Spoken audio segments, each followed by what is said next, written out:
পারভিন, কোথা থেকে শুরু করবেন আপনি? আমি আমার জীবনের প্রথম থেকে শুরু করতে চাই, যেখান থেকে মনে আছে। হ্যাঁ, যেখান থেকে মনে আছে। আমরা কুমিল্লাতে থাকতাম। আমার আব্বু সহ পুলিশের চাকরি, আমার আব্বু তো পুলিশের চাকরি করে। তো আমরা ভাই বোন 5 জন, সবার বড়ই আমি। তো আব্বা তো যেহেতু পুলিশের চাকরি করে, এক জায়গায় 3 বছরের জন্য পোস্টিং হন উনি। তো আমরা তখন কুমিল্লায় ছিলাম। তো কুমিল্লা থেকে কোরবানি ঈদ করার জন্য আমরা আবার বাড়িতে যেতাম।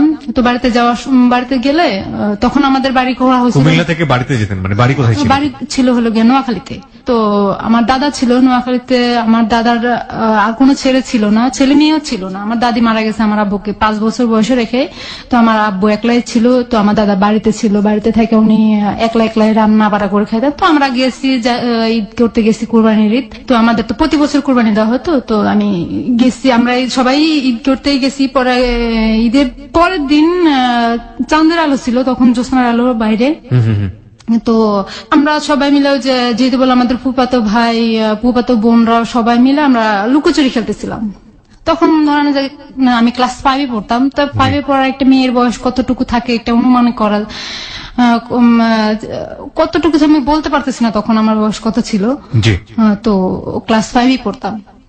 পরে হলো আমরা লুকোচুরি খেলতেছিলাম। আর এক সময় আমার একটা ফুফাতো ভাই আছে, সুমন নাম। তো সুমন ভাই আমাকে আর আমার একটা ফুফাতো বোন ছিল, স্বপ্না। তো আমাদের দুজনকে দৌড়াতে একটা বাড়িতে নিয়ে গেলো। একটা বাড়িতে নেওয়ার পরে ওখানে রাসেল নামে, আমাদের বাড়ির পাশে রাসেল নামে একটা ছেলে ছিল। তো ছেলেটার ঘরের সামনে নিয়ে গেলো। তো ও ঘর থেকে বের হচ্ছে মাত্র, বের হওয়ার পরে তো আমাকে হাত ধরছে।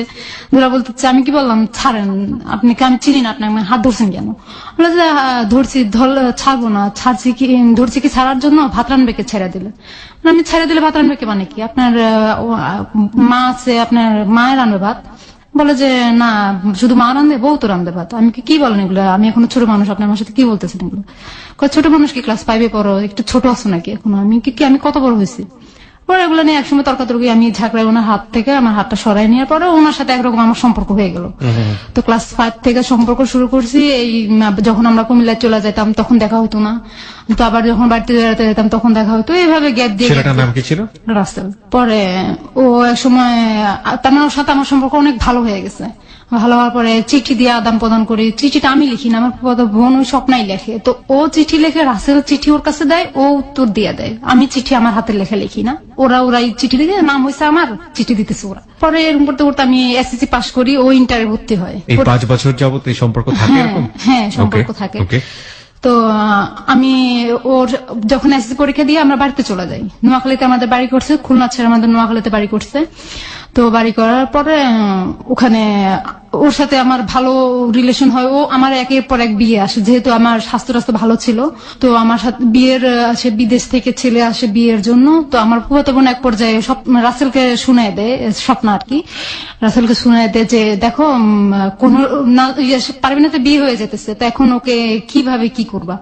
বলেছে ঠিক আছে, ওর যেহেতু বিয়ে হয়ে যাচ্ছে তো কি করব, ওকে তো আমার ভাগায় নিয়ে আসতে হবে। তো আমি আবার ভাইগা চলে যাবো না বাড়ি থেকে। আমার প্ল্যান যে আমি ভাইগা যাবো না, প্রেম করছি, সমাজ জানাই বিয়ে হবে, আমি ভাইগা দিলে তো মানুষ আমার বংশের মুখে চুনকালি লাগবে। পরে আমি বললাম যে আমি ভাইগা যাবো না। ও কি করলো যে ওর নানির গয়না বিক্রি করলো। ওর নানিকে বললো যে আমার বোনকে দেখতে আসবো, ওর বোনের নাম রুমা, ওর ছোট যেটা ওটার নাম রুমা। তো রুমাকে দেখতে আসবে, আপনার গয়না দেন, হাতের চুড়ি, স্বর্ণের, তারপরে গলার চেন, কানের জিনিস, এগুলো ওর নানির কাছ থেকে খুলে নিয়ে ওগুলো বিক্রি করে ফেলে, কোর্টে যায়, ম্যাচদি কোর্টে যায়। পরে ওখান থেকে ওই যে অ্যাভিটাভিট করে, আমাকে ছাড়াই সে অ্যাভিটাভিট করে। করার পরে ওর একটা বন্ধু দিয়া পাঠায় দেয় যে স্বপ্নাদের বাড়ি। আপনাকে ছাড়া অ্যাভিটাভিট করে মানে? আপনি ছিলেন না ওখানে? না, আমি ছিলাম না। পরে স্বপ্নাদের বাড়িতে ওর বন্ধুটা আসে, ঠিকানা নিয়ে আসার পর আমাকে খবর দেয় স্বপ্না। যাওয়ার পরে আমি খবর দেওয়ার পরে আমি যাইলে আমার কিছু ছবি তোলা নেয় ক্যামেরা দিয়া, আর আমার সিগনেচার নিয়ে নেয়। তো আমি সিগনেচার দিয়ে বাড়িতে আসার পরই ওর মা পুরা বাড়িতে ঝগড়া শুরু করে দিয়েছে। আমার ছেলেকে নিয়ে পুলিশের মেয়ে ভাইগা চলে গেছে। আমাদের একটা দাদি আছে, তো দাদিটা বলে মেয়ে যদি ভাইগা চলে দেয় মেয়ে বাড়িতে কি করে? তো ভাইগা চলে গেলে তো বাড়িতে থাকার কথা না। পরে সবাই বললো যে না, এটা ভুল কথা, মিথ্যা কথা। পরে যে একসময় বাঁচতে পুরো এলাকা ছড়াই গেল পুলিশের মেয়ে অমুকের ছেলের সাথে, আমার শ্বশুরের নাম ছিল আসানুল্লাহ, তো আসানুল্লাহ ছেলের সাথে চলে গেছে। আচ্ছা ভালো কথা, আমার আব্বা এসে, আব্বা শোনাতে গুলো গরম, আমার বংশের বড় মেয়ে, আমি বংশের বড় ছেলে, আমার বংশের বড় মেয়ে, এটাকে কিভাবে করে? আমার সাথে অনেক ঝগড়াঝাটি, মেয়ে যেহেতু সংসার থেকেই হয়ে গেছে তো সেটা তো হবেই। আমার আম্মুকে বলতেছে, যেভাবে মেয়ে অন্যায় করলে মাকে দোষ দেয় আর কি বাপরা। তো আমার আম্মাকে অনেক গালাগালি করতেছে, আম্মা তার মানে অনেক অত্যাচার হচ্ছে আমার ঘরের ভিতরে। পরে আব্বা বললো কি যে ঠিক আছে আমি কাগজপত্র দেখবো, রাসেলকে খবর দাও। তো আমার সাথে আবার রাসেলের সাথে মোবাইল, তখন মোবাইলের চুক ছিল খুব কম, তো আমি নাম্বারটা আব্বারে দিলাম। তো আব্বারে দেওয়ার পরে আব্বা ফোন করলো, বললো যে কি ওকে আসতে বল, আমাকে দিয়ে কথা বলাইছে। তো আমি বললাম যে আপনি আসেন, আসে আব্বা আপনার সাথে কথা বলবে। তো সবার রাত ছিল, তো ও আসছে, আসার পরে বিচার বসলো, এক পর্যায়ে আব্বা রাজি হয়ে গেল। ওকে আবার আব্বা খুব ভালোবাসতো, ও যেহেতু অনেক ভদ্র ছিল, মাদ্রাসা লাইনে পড়ছে, তো বিয়ে হয়ে গেছে। বিয়ে হয়ে যাওয়ার পরে ও আমার শাশুড়ি চায় না যে ওর সাথে আমার বিয়ে হোক। তো উনি আমাকে উঠে নেওয়ার সময় বলছে যে আমি এই মেয়েকে বিয়ে করে নিতেছি, ঠিক আছে, একে আমি সুস্থ মতো ভাত খেতে দেবো না। তারপরেও আমার আব্বা আমার মুখের দিকে তাকায় শুধু খালি, যে আব্বা আমার আমাকে অনেক আদর করতো, তো আমার মুখের দিকে তাকায় শুধু খালি এটা মেনে নিচ্ছে যে উনি এটা বলছে। পরে প্রায় 1 মাস এরকম সুন্দর চলে। বিয়ে পরে 2-3 পরেও চলে যায়, চিটাগাং চাকরি করতো তখন। তো চলে যাওয়ার পরে প্রায় 1 মাস পরে আসে। বিয়ের 1 মাস পরে আসার ওর সাথে আমার সাথে হয় ভালোই। ও 1 মাস পরে আসায় ওর মার কি জানি কথা শুনে আমাকে অনেক অত্যাচার করলো, মার দৌড় করলো, আমি কিছু বললাম না। অ্যাকচুয়ালি আমি তখন আমি কারণ চোখের দিকে তাকায় কথা বলতে পারতাম না, কথা বলতে গেলে আমার কান্না চলে আসতো। 2 বছর ওর সাথে ভালো সংসার চলে, আমার ভালো সংসার চলে। ও আমাকে নিয়ে লেখাপড়া কি বন্ধ হয়ে গেল? হ্যাঁ, লেখাপড়া আমার অলরেডি বন্ধ হয়ে গেল। আমার আব্বার ইচ্ছা ছিল আমাকে ডাক্তার বানানোর, না আমার সেটা আর পূরণ হলো না। পরে ও আমাকে নিয়ে চিটাগাং চলে গেল। এক পর্যায়ে চিটাগাং ওখানে কনসেপ্ট করছি, ও আমাকে মারধর করে ওটা নষ্ট করে ফেলছে। 3 মাসের একটা বাচ্চা নষ্ট হয়ে গেছে। পরে আমাকে বাড়িতে নিয়ে আসছে। তারপর আমি আবার কনসেপ্ট করছি, আমার একটা ছেলে হয়েছে। আমার ছেলে হওয়ার পরে ও বিয়ে করে ফেলছে, ঢাকা আইসা যে কোনা বাড়িতে এসে একটা মেয়ের সাথে গার্মেন্টস চাকরি করে বিয়ে করে ফেলছে। এটা কি আপনাকে না জানিয়ে এই কাজটা? না জানিয়ে এই কাজটা করছে। আপনার ছেলের বয়স কত তখন? তখন আমার ছেলের বয়স 11 মাস। আপনি জানলেন কিভাবে মেয়েটাকে বিয়ে করেছে? মেয়েটাকে বিয়ে করেছে জানছি হলো গিয়া, ও আসতো না বাড়িতে। আমার ছেলে হয়ে যাওয়ার পরে ও বাড়িতে আসতো না। একদিন ঝগড়া লাগে আমাকে বলছিল যে আমার এই ছেলেটা নাকি আমার জারজ সন্তান, এটা নাকি ওর জন্মের না। আমি এটা ভেঙে পড়ছিলাম কথাটা বলার পর। আমি ঠিক আছে, তোমাদের সন্তান না যেহেতু, সেটা তোমাদের কোনো অধিকার নাই। আমার তো আমি খুলনা চলে গেছি। খুলনা চলে যায়, ছেলেটা হয়েছে, হওয়ার পরে ও খবর পাইছে, ঢাকা থেকে বাড়িতে আসছে। আসার পরে নোয়াখালীতে আসছে। আমি খুলনা থেকে আবার নোয়াখালীতে ব্যাক করে আমার ছেলেকে নিয়ে। পরে ও বাড়িতে আসছে, আসার পরে ছেলেকে দেখতে আসছে। আমি বলছি যে না, ছেলের সাথে তোমার কি অধিকার, তুমি এতদিন ধরে বাড়িতে আসো না, আজকে 5-6 মাস হয়ে গেছে তুমি বাড়িতে আসো না, তোমাকে ডাক্তার দেখাতে বলছেন, তুমি তাও করলা না, তুমি বললা যেটা নাকি তোমার জারজ সন্তান। পরে ও বলতেছে যে না, তুমি এটা কি বলো, আমার সন্তান, দেখো তো চেহারাটা কার মিলে। আমি তো সেটা তো তোমার তখন উচিত ছিল না বলার, তুমি একবার চিন্তা করো না যে হওয়ার পরে চেহারাটা কার হবে। তখন নিজের ভুল নিজে বুঝতে পারে, বাড়িতে আসতেছে, তবু আমার মারধর করতেছে, অনেক মারছে, অনেক অত্যাচার করছে। পরে এরকম করে যখন ছেলের বয়স 5 মাস চলে, তখন সে ঢাকা চলে আসছে, আর বাড়িতে যায় না। বুঝতে পেরেছি, মানে অনেক গল্প আছে এর পেছনে। আপনি এক পর্যায়ে জানতে পারেন যে সে বিয়ে করেছে। সে নিজে থেকে এটা বলে না, সে নিজে থেকে এটা বলে না। একসময় আমি কি করি যে ছেলেটাকে আমার মানুষ করতে হবে, আমার ছেলেটাকে আমার মার কাছে দিয়ে আমি চিটাগাং চলে যাই। চিটাগাং কেন? চিটাগাং চলে চাকরি করার জন্য। আমি চাকরি করে আমার ছেলেটাকে মানুষ করবো। চিটাগাং কেউ ছিল আপনার চাকরি দেওয়ার না, চিটাগাং আমার কেউ ছিল না। আমি চিটাগাং চলে যাই। চিটাগাং চলে যাওয়ার পথে গাড়িতে একটা লোকের সাথে আমার দেখা হয়। ওই লোকটা ওর বোনের কাছে নিয়ে দিয়ে আসে। তোর বোন জামা ছিল আবার খারাপ, তোর বোন জামা আমার দিকে নজর দেয়। নজর দেওয়ার পরে একদিন রাতে আমার সাথে খুব দস্তাদস্তি করে। ওনাকে আমি আবার খালু ডাকতাম। আবার আমি বলছি যে খালু, এটা সম্ভব নয়। আমি তখন একটা ইয়ের ভিতরে ছিলাম যে আমি ছেলে দিয়ে আসছি, আমার ছেলে আমার কাছ থেকে না, আমার কাছে খুব কষ্ট লাগতেছে। তো যখন আমি চিটাগাং চলে যাই, তার 4 দিনের মাথায় ওরা এলাকায় বিচার বসায় আমার ছেলেটাকে ওদের কাছে নিয়ে যায়, যে বউ যেহেতু নাই, ওর মাই যেহেতু নাই, তাহলে আমাদের ছেলে আমাদের কাছে দিয়ে দেখ, আমাদের নাতি আমাদের কাছে দিয়ে দেখ। এক পর্যায়ে বিচার বসায় ও আমার ছেলেকে ওরা নিয়ে যায়। তো আমার মা আমাকে ফোন দেয়। আমি বলেছি ঠিক আছে, পালক দিয়ে দিলে তো অন্য কোথাও চলে যায়, তো আমি পাইতাম না। এখন যেহেতু আসছে, ওদের ছেলে ওদের কাছে আছে, বড় হলে একদিন আমার কাছে আসবেই। পরে এটার পরে দিয়ে দিল। তো আমি বললাম, আমি রাসেলের কাছে ফোন করে বললাম যে কি দেখো, যে আমার ছেলেকে তো ওরা নিয়ে গেছে, তোমার মা নিয়ে গেছে, এখন আমার ছেলেকে আমি চাই। ঠিক আছে, তোমার ছেলেকে তুমি যদি পাইতে চাও, তাহলে তুমি আমার কাছে চলে আসতে হবে। তুমি কোথায়? আমি ঢাকা। ও আমাকে বললো আমি ঢাকা কোথায়? কোনা বাড়িতে। আচ্ছা ঠিক আছে, তো আমি আসতেছি। তো আমি ঢাকা চলে আসলাম। ও আমাকে রিসিভ করলো, চৌরাস্তা থেকে রিসিভ করে নিয়ে কোনো বাড়ি গেলাম। তো ওখানে গেলাম, আমারে বললো যে কি তুমি আমার কাছে থাকো, তো আমি তোমার ছেলে বাড়িতে যাবো, যাইয়া তোমার ছেলেকে তোমার কাছে আয়না দেবো। তো ওর কাছে 1.5 মাস থাকার পরও আয়না দেয় না ছেলেটাকে আমার কাছে। তো ও 1.5 মাসের ভিতরে ওখানে যে বাসায় ছিলাম, ওই বাসার একটা মহিলা ছিল শাহিনুর নাম। তো ওই আপু আবার ওদের সাথে একসাথে চাকরি করতো। তো ও আমাকে আকার ইঙ্গিতে বলতো ওর সাথে সুমি নামের একটা মেয়ের সম্পর্ক আছে। তো আমি বললাম যে রাসেলের সাথে সুমি নামের একটা মেয়ের সম্পর্ক কই, আমাকে তো বলে নাই। আপনাকে এখানে আনার একটাই কারণ। আমি কি কারণ? ওই আপুটাই আমাকে বলতেছে যে আমি কি কারণ, কয় যে এই কারণটা হলো যে রাসেল ভাইয়া যে বিয়ে করছে সুমি বিশ্বাস করতেছে না। তো সুমি ওর কাছে বিয়ে বসবে, রাসেল ভাইয়ের কাছে বিয়ে বসবে, তার জন্য আপনাকে এখানে দেখানোর জন্য আছে। তাই কয় হ্যাঁ। ওই মেয়েটাকে যখন সম্পর্ক গাঢ় হয়ে যেতেছে ওদের, তো আমাকে বাড়িতে পাঠিয়ে দিচ্ছে। তো তুমি বাড়িতে যাও, আমি আমার ফোন করে বলে দেবো তোমাকে ছেলে দিয়ে দেওয়ার জন্য। আমি বাড়িতে চলে আসলাম, দেখতেছি আমার ছেলেকে ওরা দিতেছে না। তো আমি কি বললাম, আবার ঢাকায় চলে আসলাম। ঢাকায় আমার গাজীপুরে আমার মেজো মামা থাকে, আমার বড় মামা থাকে, ওখানে থাকছি। ওখানে থেকে আমি ওই মেয়েটার কাছে, শাহিনুর নামের ওই মেয়েটার ফোন নম্বর নিয়ে আসছি। আমার আসার সময়, বাড়িতে যাওয়ার সময় আমি ফোন নম্বর নিয়ে আসছি। তো শাহিনুরের কাছে ফোন করে একদিন হঠাৎ প্রায় মাস 1.5 পরে ফোন দিয়ে জানতে পারে যে ওই রাসেল ওইখানে নাই। আর ওই গার্মেন্টসেও চাকরি করতেছে না, সুমিও নাই আর রাসেলও নাই, কেউ নাই। কোথায় গেছে? সুমি রাসেলকে নিয়ে ভাইয়া চলে গেছে। তখন আমি শুনলাম যে ওদের বিয়ে হয়ে গেছে, ওরা ভাইয়া চলে গেছে, এভাবে শুনলাম। আচ্ছা আচ্ছা, ওকে। পরে আমি চাকরি করতেছি আস্তে আস্তে আমার মেজো মামার কাছে রয়েছি, চাকরি করতেছি, ওখানে মামা মামিও আছে। তো এভাবে চাকরি করতে করতে দেখতেছি যে ও আর আমার খোঁজ খবর নেয় না। রাসেল আমার, ওর আর কোনো ফোন আমি পাই না। ওর ফোন নম্বর আমার জানা নাই, যেটা জানা ছিল সেটাও বন্ধ। 1 বছর যখন হয়ে গেছে আমার চাকরির বয়স, আমার সবকিছু ভালো চলতেছিল, আমি আনন্দ ফুর্তি চলতেছিলাম, চাকরি করতেছিলাম। আপনার ছেলে তখন আপনার হাজবেন্ডের কাছে? হ্যাঁ। মানে আর আপনি তখন চাকরি করে নিজে নিজে একা থাকেন? হ্যাঁ। আপনার পরিবার থেকে কি আপনাকে মেনে নেওয়া হচ্ছে না? না, আমার পরিবার থেকে আমাকে মেনে নেওয়া হচ্ছে। আমার মা বলছে যে ঠিক, আমার মার বিরুদ্ধে যে আমি চাকরি করতেছি। আম্মা বলতেছে তুমি বাড়িতে থাকো। আমি কিন্তু আমি বাড়িতে থাকবো না, আমি বাড়িতে থাকলে আমি নিজেকে কন্ট্রোল করতে পারবো না। বাবা কি বলতো এই সময়? আব্বা তো ওই যে আমার বিয়ের পর এখানে একটা কথা ছেড়ে গেছি আমি, আমার বিয়ের পরে আমার আব্বা বিয়ে করে ফেলছে, আরেকটা বিয়ে করে ফেলেছে। আপনার মার সঙ্গে সম্পর্ক ছিল না? না, চাঁদপুরের একটা মেয়েকে বিয়ে করে ফেলছে। চাঁদপুরের একটা মেয়েকে বিয়ে করে উনি চাঁদপুরে সেটেল হয়ে গেছে, চাকরি করে। মানে আপনাদের খোঁজ খবর নিত না? না, আমাদের খোঁজ খবর। ঠিক আছে, আপনি চাকরি করছেন। হ্যাঁ, বলুন। তারপর পরে আব্বারও কোনো মতামত না। আব্বা বলে যে এই মেয়ে আমার সংসারে থাকবে না, আমার ঘরে থাকবে না, আমি আমার বাড়িতে থাকতে পারবে না। আব্বা মানে নিতে পারে না। আম্মার মেয়ে যেহেতু উনি তো আমাকে ফালাইতে পারে না। তো উনি আমাকে বলতেছে ঠিক আছে তুমি চাকরি যেহেতু করো, তোমার মেজো মামার কাছ থেকে করো। পরে আমি চাকরি করতেছি 1 বছরের মাথায়। 1 বছরের মাথায় একদিন আমি 7টা বাজে অফিস থেকে আসছি। আমার কাছে খারাপ লাগতেছে, সারাদিন ডিউটি করার পর আমার কাছে খারাপ লাগতেছে। আমি শুয়ে রয়েছি, শুয়ে টিভি দেখতেছিলাম। তখন হঠাৎ করে রং নাম্বার একটা ফোন আসে আমার কাছে। রং নাম্বার, বাংলা লিঙ্ক একটা নাম্বার থেকে আমার ফোন আসার পর আমি বলতেছি কে?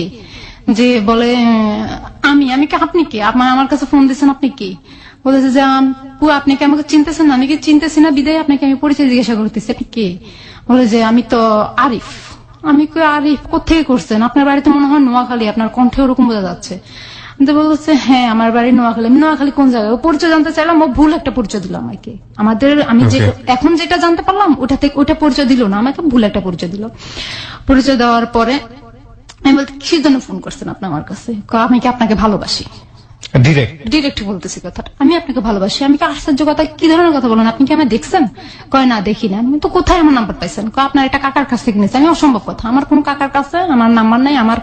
আমি রাসেলের ভয়তে আমার নাম্বার আমি কারোর দিই না। আমার মা ছাড়া আর কেউ জানতো না। আমার আপন কাকা একটা ছিল, ওইটা জানতো। আপন কাকা আমার আব্বার চাচাতো ভাই, উনি জানতো, আর তো কেউ জানার কথা নয়। তো বলে যে হ্যাঁ আমি নিচ্ছি আপনার কাকার কাছে। আমি আমার কাকা আমার নাম্বারটা কাউকে দিবে না, আপনি ভুললে হবে নাকি, আপনি কার কাছে নিতেন সেটা বলেন। তো একটা ঘটনার মাধ্যমে আমার নাম্বারটা আরেকজনের কাছে চলে যায়। হ্যাঁ, পরে নাম্বারটা পাওয়ার পরে আমাকে বলতেছে ভালোবাসি। আমি শুনেন কথাটা, আপনি প্রথমে আমি একটা খারাপ বিহেভ করছিলাম।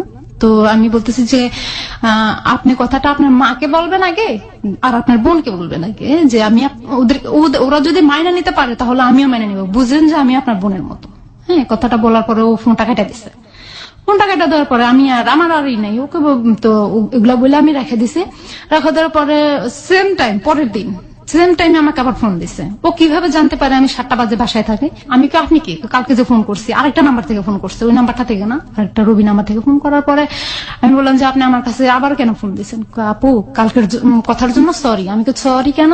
কয় আপনাকে আমি কথাটা বলছি। আমি কি সরি তো আপনাকে আমি বলার কথা। কয় কেন?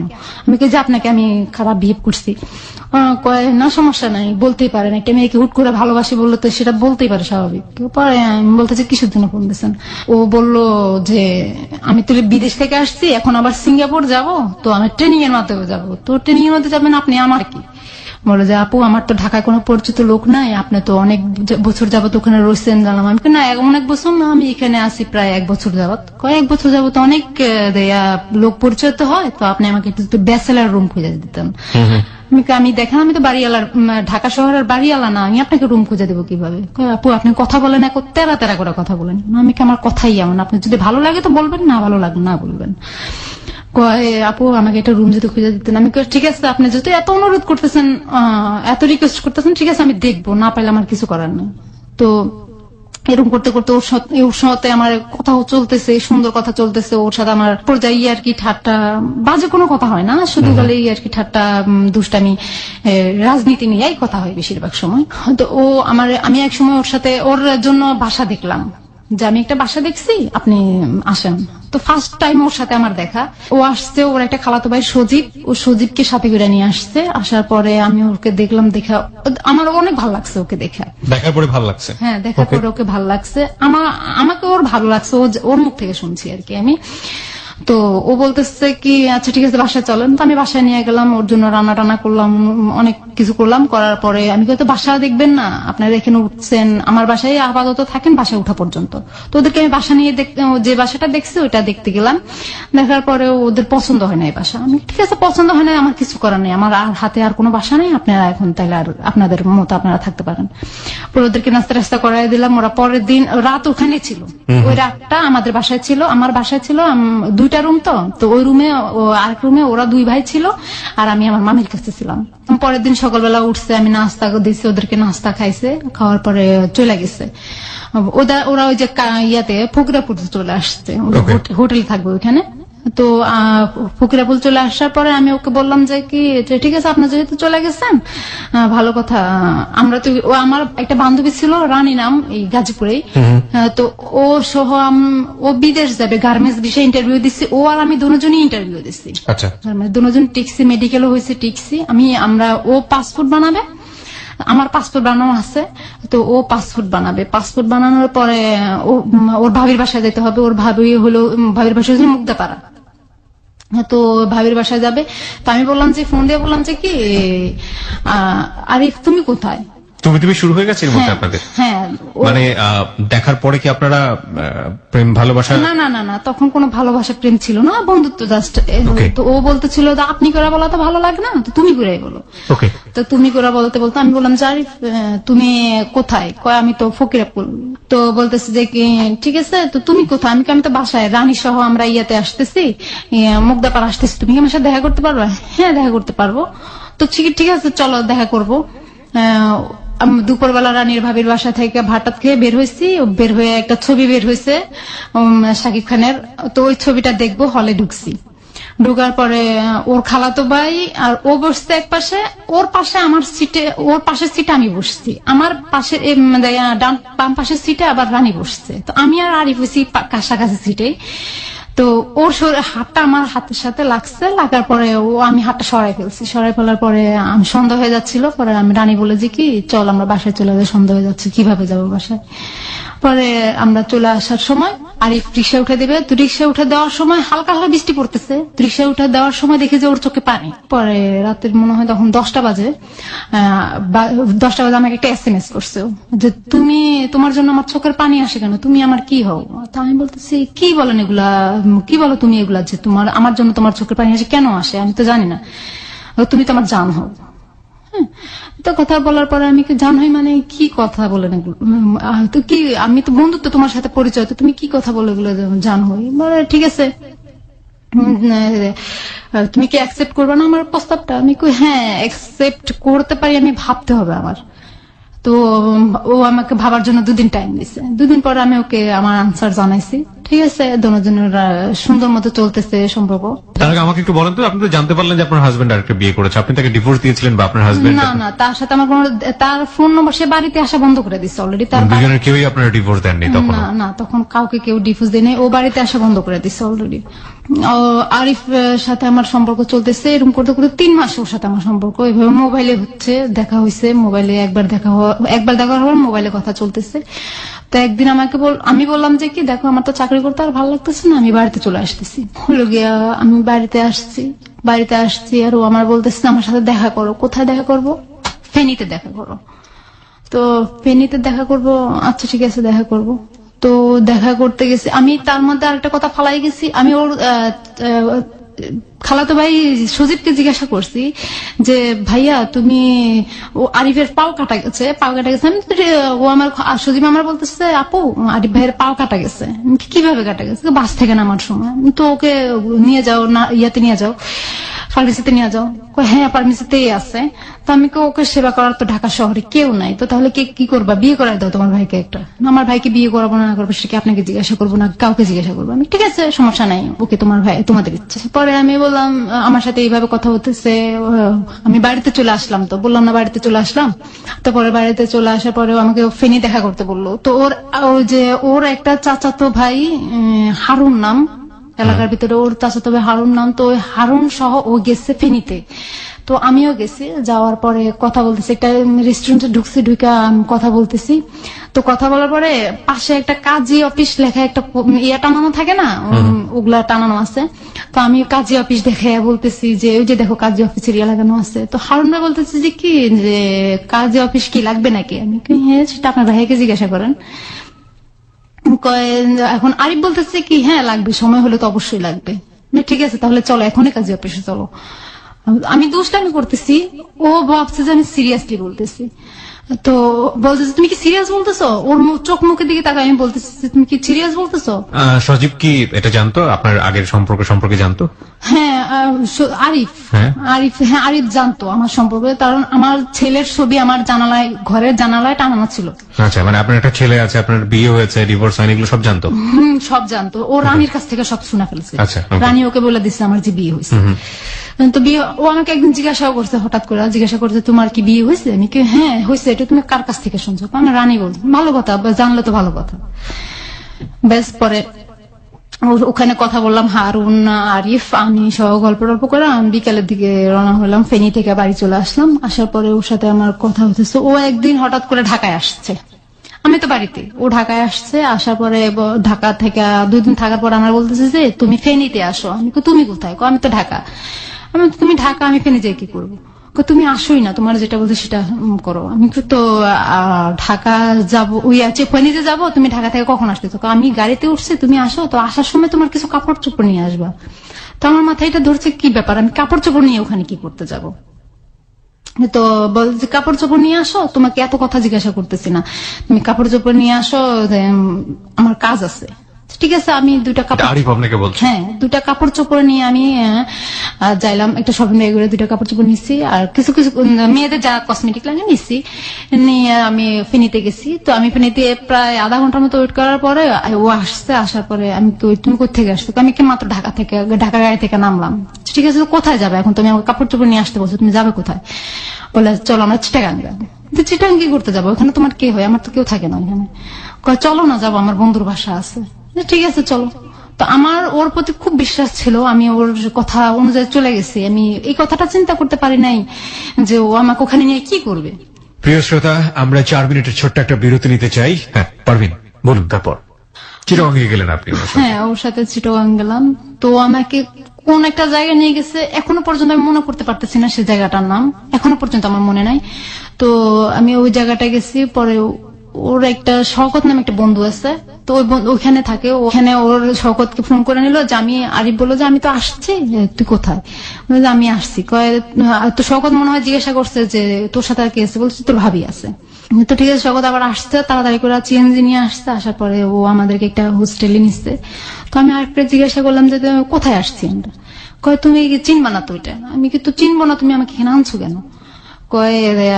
দেখো আমরা একটা রুম নেবো। আমি কি একটা রুম নেবো মানে? আমি তো ভাবছি তুমি 2টা রুম নেবে, এখন একটা রুম নেবে এই কথা বলতেছে, মানে কিসের জন্য আমরা একটা রুম নেবো? তুমি দেখো এত কথা কেন বলো, এত কথা বললে মানুষ সন্দেহ করবে। আমি কই না, তোমার তো মনের ভিতরে ঘাবলা আছে, তুমি কি করতেছো এগুলা? তুমি এত কথা বলো কেন? তা আমি শেষ পর্যন্ত দেখার জন্য আমি চুপ করে রইলাম। তারপরে একটা রুম নিল, তাই একটা রুমে 2টা চৌকি, তো ওটাতে ঢুকলাম। ঢুকার পরে শওকত ঢুকলো, শওকত বললো যে কি নাস্তা আন। তো শওকত আমাকে দেখে বললো যে কি এটা তো ভাবি না। তো আরিফ ওকে একটু হালকা একটু ইশারা দিয়ে দিল, তো এটা তো ভাবি না। এই কথা বলার পর ইশারা দিয়েছে, কয় হো হ্যাঁ হ্যাঁ ভাবি কেমন আছেন। তা আমার মনে ভিতরে ডাউট গেছে, কি ব্যাপার, এটা তো ভাবি না বললো, কি ব্যাপার তো আমি বুঝলাম না। শওকত ভাই ব্যাপার কি বুঝলাম না, প্রথম বললেন ভাবি না, আবার বললেন ও ভাবি কেমন আছেন, কি আমি তো এটার মানে বুঝলাম না। কয় না এমনি দুষ্টামি করছি। ও আচ্ছা। আরিফ বলো তো ঠিক আছে শওকত নাস্তা নিয়ে আয়। তো শওকতকে নাস্তা আনতে পাঠাইলো, শওকত নাস্তা আনলো, আয়না দিয়া ও শওকত চলে গেছে। যখন হোস্টেলে ঢুকলাম আমরা তখন প্রায় রাত 8টা বাজে। তো শওকত চলে গেছে, বললো যে কি সকালে ফোন করে নিস, ঠিক আছে। তো শওকত চলে যাওয়ার পরে আমরা দুজন নাস্তা করলাম। আমার পুরা শরীরটাই কাঁপতেছে। আমি কখনো, এটা ফার্স্ট অভিজ্ঞতা আমার কোন ছেলের সাথে একটা অবিবাহিত ভাবে একটা রুমের ভিতরে থাকা, আমার এটা ফার্স্ট আমার জীবনে। আমার মনে হচ্ছে আমি চিল্লে চিল্লে কান্দি। পরে ও আমাকে দেখে ভয় কাজ করতেছে আমার ভিতরে। ও আমাকে দেখে বুঝতে পারছে যে তুমি আমার জিজ্ঞাসা করতেছে তুমি কি ভয় পাইছো, তুমি কিভাবে বুঝতে পারো, তোমার চোখ মুখ এরকম শুকিয়ে গেছে, তোমার ঘামাইতেছে কেন, তুমি এরকম ঘামছো কেন। শীতের দিন ছিল তখন।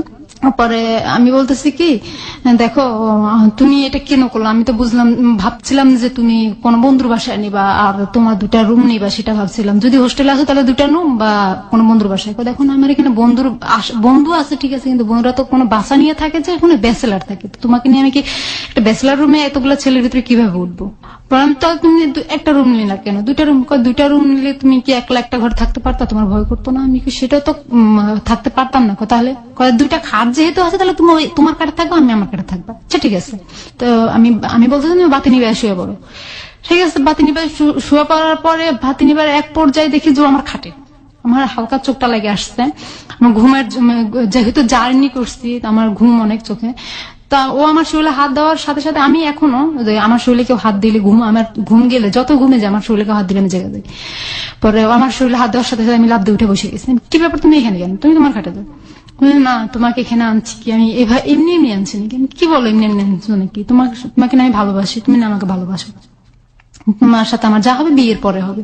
আচ্ছা ঠিক আছে বিয়ে না হয় হবে, তুমি এখন কি একটা মেয়ের সাথে একলা ঘরে থাকলে তুমি বলো কেমন লাগে? তোমার তো বিয়ে, তুমি তো সবই বুঝো, আমি তো বিয়ে করি নাই, আমি কিভাবে বুঝবো? ও আমাকে বলতেছে কথা, তোমার বিয়ে অভিজ্ঞতা নাই তো তুমি আমাকে এটা কেন করতে আসছো তাহলে এখানে? তোমার অভিজ্ঞতা নাই, তুমি তো বুঝো না একটা মেয়ের কেমন, একটা মেয়ের সাথে রাত কাটাবে একলা কেমন লাগে, সেটা একটা মেয়ের কাছে কেমন লাগে সেটা তোমার তো ধারণা নাই, তুমি বলতেছো তাহলে আমার কাছে কেমন লাগে? দেখো ভয় পেও না, আমি তোমাকে বিয়ে করব, পৃথিবী সবকিছু একদিকে থাকবা, তুমি আমার একদিকে থাকবা। আমি বললাম আমি তোমার একদিকে থাকবো, কি বলো, আমার এটা সম্ভব না। তার মানে আমার সাথে এক পর্যায়ে ও জোর জবরদস্তি করেই, যাই হোক জোর জবরদস্তি করে আমাকে মানাই নিচ্ছে। মানার পর ওর সাথে আমার সাথে ফিজিক্যালি রিলেশনটা হয়ে গেল। হয়ে যাওয়ার পরে আমি অনেক কান্না করতেছি, কান্না করতে তুমি কাঁদতেছো কেন? আমি কই না রাসেলের পরে আমাকে কেউ টাচ করে নাই, তুমি আমাকে টাচ করলা। রাসেলের কথা তোমার মাথা থেকে ঝেড়ে ফেলাই দাও। আমি কেন আমি ঝেড়ে ফেলাই দেবো? রাসেল তো আমার স্বামী ছিল, এখনো আছে, ওর সাথে তো আমার ডিভোর্স হয় নাই, তাহলে তুমি এখনো আমাকে কেন এগুলা করলো? আমার তো পাপ হবে। পাপের কথা চিন্তা করলে দুনিয়াটা আরো আগে ভালো হয়ে যেত। এগুলো বুঝাইতেছে আমার। তো আমি বললাম যে কি দেখো তুমি এমন করছো আমার সাথে, করছো আর করো না, করার চেষ্টা করো না।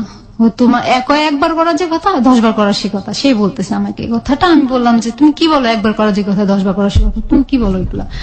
তোমার পায়ে ধরে তুমি আমার সাথে এগুলো আর করো না। ওর সাথে অনেক কাকুতি মিনতি করলাম, ও কোনো কিছুই শুনলো না।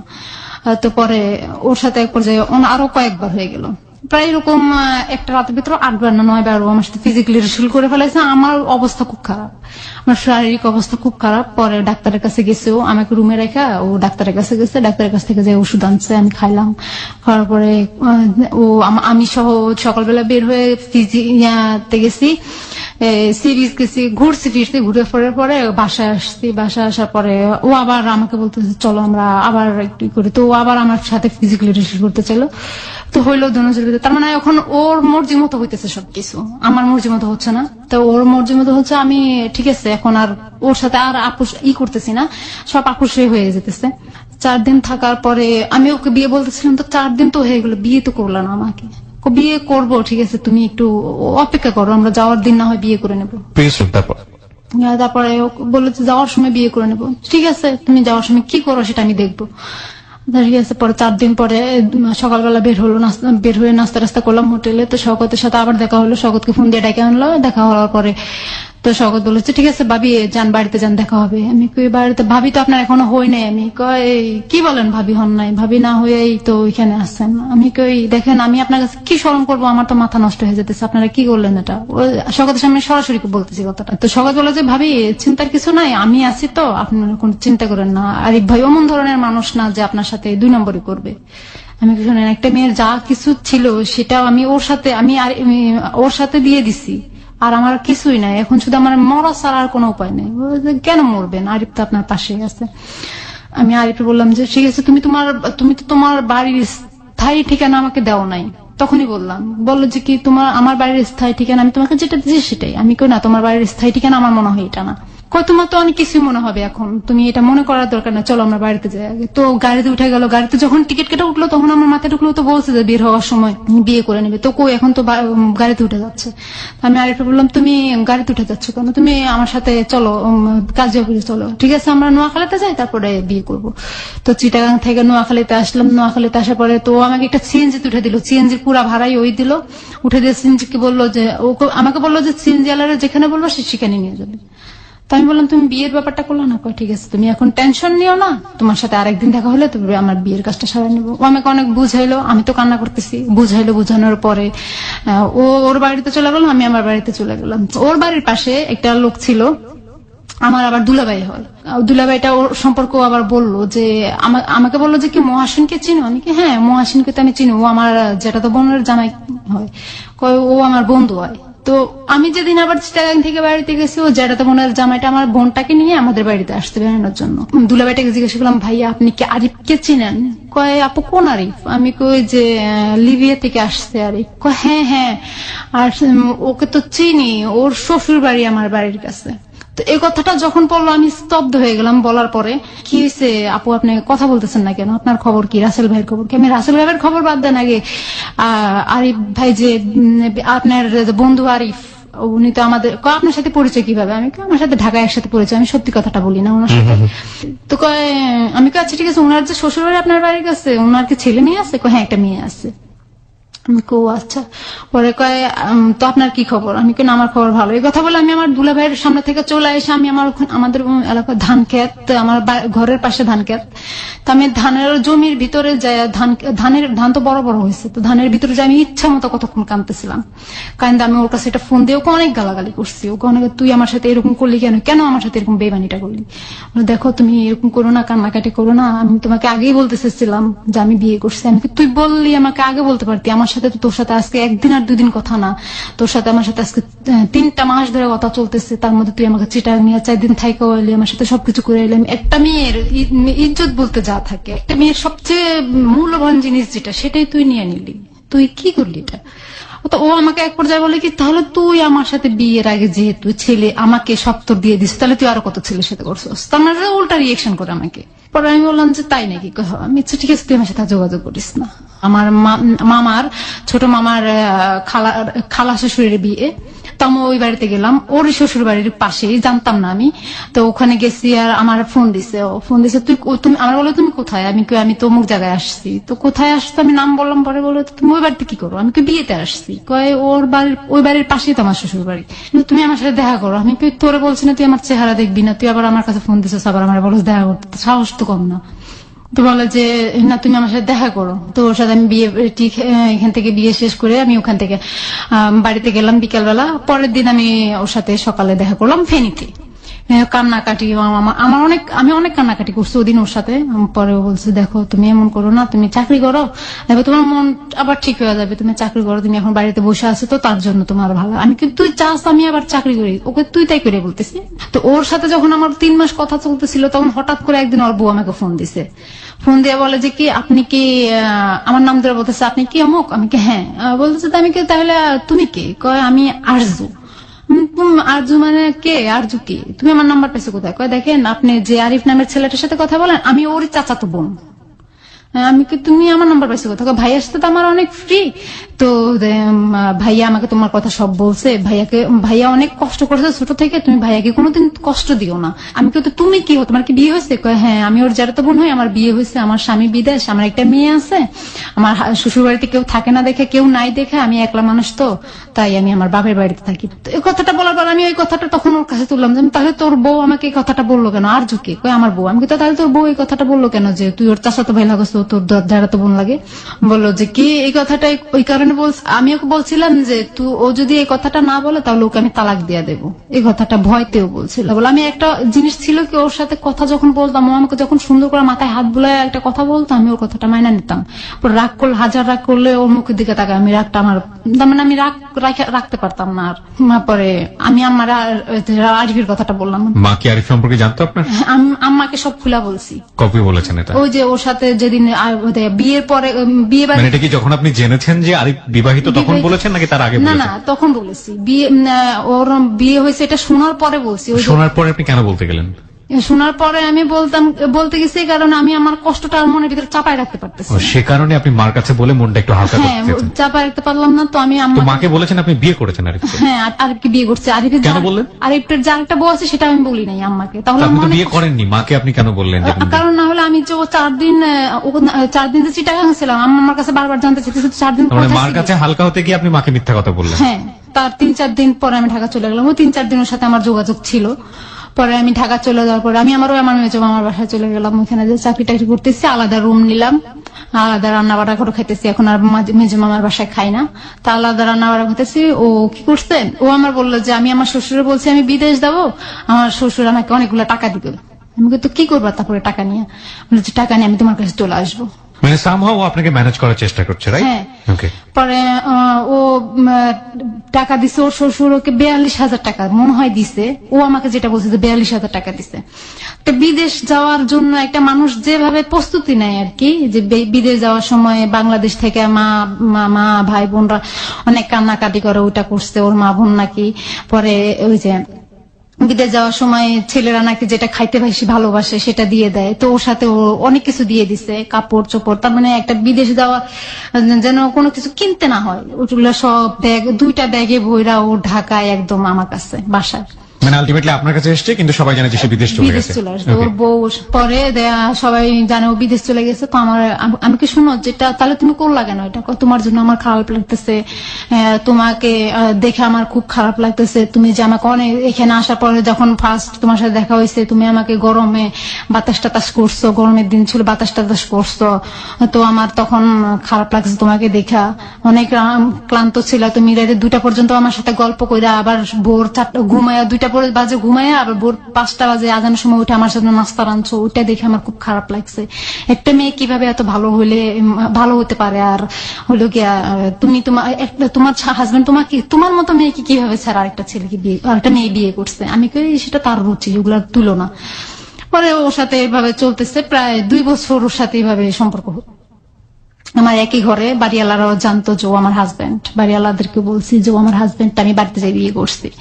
আলটিমেটলি আপনি তো বিয়ে করেন নাই, মানে সব জায়গায় বলে বেড়াচ্ছেন আপনি বিয়ে করেছেন। বিয়ে করছি, হ্যাঁ, কারণ না হলে তো ওকে ওর সাথে একসাথে অবিবাহিত থাকা তো সম্ভব না। অবিবাহিত। তখন আপনি কি মানে গার্মেন্টসে কাজ করতেন? ঢাকাতে গার্মেন্টসে কাজ করতেন? গাজীপুরে। ওকে। পরে একটা জাপানি ইয়াতে লিডার হিসেবে ছিলাম, কোয়ালিটি লিডার হিসেবে ছিলাম, ভালোই বেতন পাইতাম, ভালো সম্মান ছিল ওইখানে আমার। ওর আমি চাকরি করে ওকে খাওয়াইতেছি। তো ও বললে কি সালাউদ্দিন নামে একটা লোক ছিল, ও জাপানের দোভাষী ছিল ওই গার্মেন্টসেই। তো দুবাসী ছিল। ওই সালাউদ্দিন ভাই আবার জানতো আমি যে ওই যে বিদেশের ইন্টারভিউ দিছিলাম, সেই সময়টাতে আরিফ আপনার সঙ্গে থাকা শুরু করেছে, আপনার ওখানে থাকে। ওকে, আমার সাথে ওখানে থাকে। পরে ওই সালাউদ্দিন ভাই জানতো আমি যে বিদেশ যাওয়ার জন্য ইন্টারভিউ দিছিলাম, আমার পাসপোর্টে জমা দিয়েছি, শুধু 25,000 টাকা লাগবে, আমার হাতে টাকা নাই, সেই জন্য আমি বিদেশ যেতে পারতেছি না। তো সালাউদ্দিন ভাই আবার আমাকে 20,000 টাকা দিবে ওকে, বিদেশ যাওয়ার জন্য। এটা আবার আরিফ জানে যে ওই সালাউদ্দিন ভাই আমি বিদেশের জন্য 20,000 টাকা দিবে। তো আরিফ বলছে যে কি তুমি আরেকজনের কাছ থেকে টাকা নিয়ে তুমি বিদেশ যাবে কেন, তুমি বিদেশ যেতে পারবা না, বিদেশ ভালো মেয়েরা যায় না। মানে আপনি বিদেশ যাওয়ার জন্য ট্রাই করছেন? হ্যাঁ, গার্মেন্টস এর বিষয়ে অলরেডি আমার বেতন টেতন ধরা হয়ে গেছে, 16,000 টাকা বেতন, আমার মেডিকেলও করা হয়ে গেছে, মেডিকেলও টিকছি। পরে এখন এই অফিস থেকে বিদেশে যে অফিস যেখানে ইন্টারভিউ দিছিলাম ওই অফিস থেকে বারবার আমাকে ফোন দিতেছে আমি টাকা জমা দিতেছি না কেন ব্যাংকে। এটা ব্যাংকে টাকা জমা দেওয়া লাগতো, তো টাকা জমা দিতেছি না কেন। আমার বান্ধবী সব টাকা জমা দিয়ে দিছে, রানী সব টাকা জমা দিয়ে দিচ্ছে, আমি জমা দিতে পারতেছি না। এখন আর বলতেছে আমার বিদেশ যাওয়া লাগবে না। আমি না, বিদেশ যাইলে তো আমার ভালো হবে, তুমি বাংলাদেশে থাকলা আর আমি বিদেশ থাকলাম, তো বেশি করে টাকা পাঠালে তুমিও বিদেশ চলে গেলা, ব্যাস দুজন ওখানে সেটেল হয়ে গেলাম। আমার এটাই ছিল পরিকল্পনা। তো ও বলছে কি, তো আমার বউ, আমি কি শোনো, তুমি একটা কথা চিন্তা করো সবসময়, যেহেতু আমি যাই না ফেলাইছি, তোমার বউ আছে, তাহলে তুমি একটা কাজ করো, তুমি তোমার বউ কাছে যাইতে পারবে না।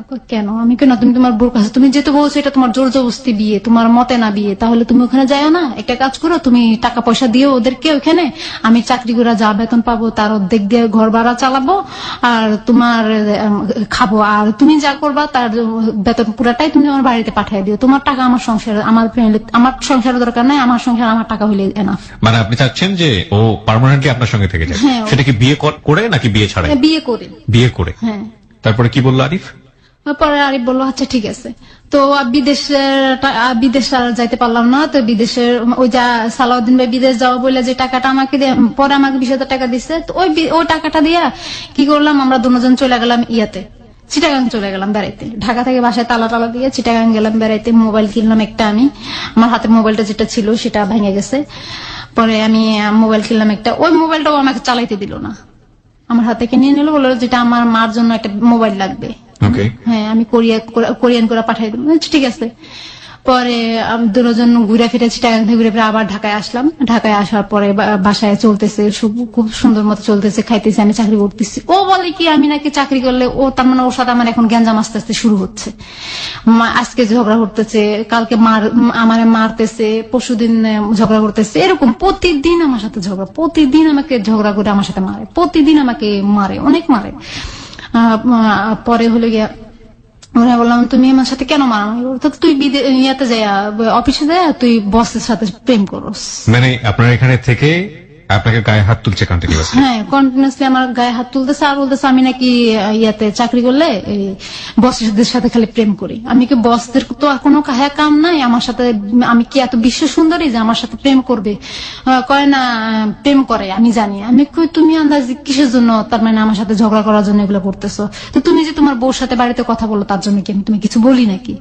আমি আমার বউর সাথে কথা বলবো না তো কার সাথে কথা বলবো? আমি তো তা ভালো কথা, বউর সাথে কথা বলবো, তো আমার সাথে সম্পর্ক করছিল কেন? কয় তুই তাহলে আমার সাথে সম্পর্ক রেখে আরেক ছেলেদের সাথে কথা বলছিস কেন? আমি কই কথা বলছি, আমি তো ডিউটি করতেছি, আমি অফিসিয়াল কাজের জন্য বসদের সাথে কথা বলতেছি, যেহেতু আমি লিডার হিসাবে আমার একটা দায়িত্ব আছে।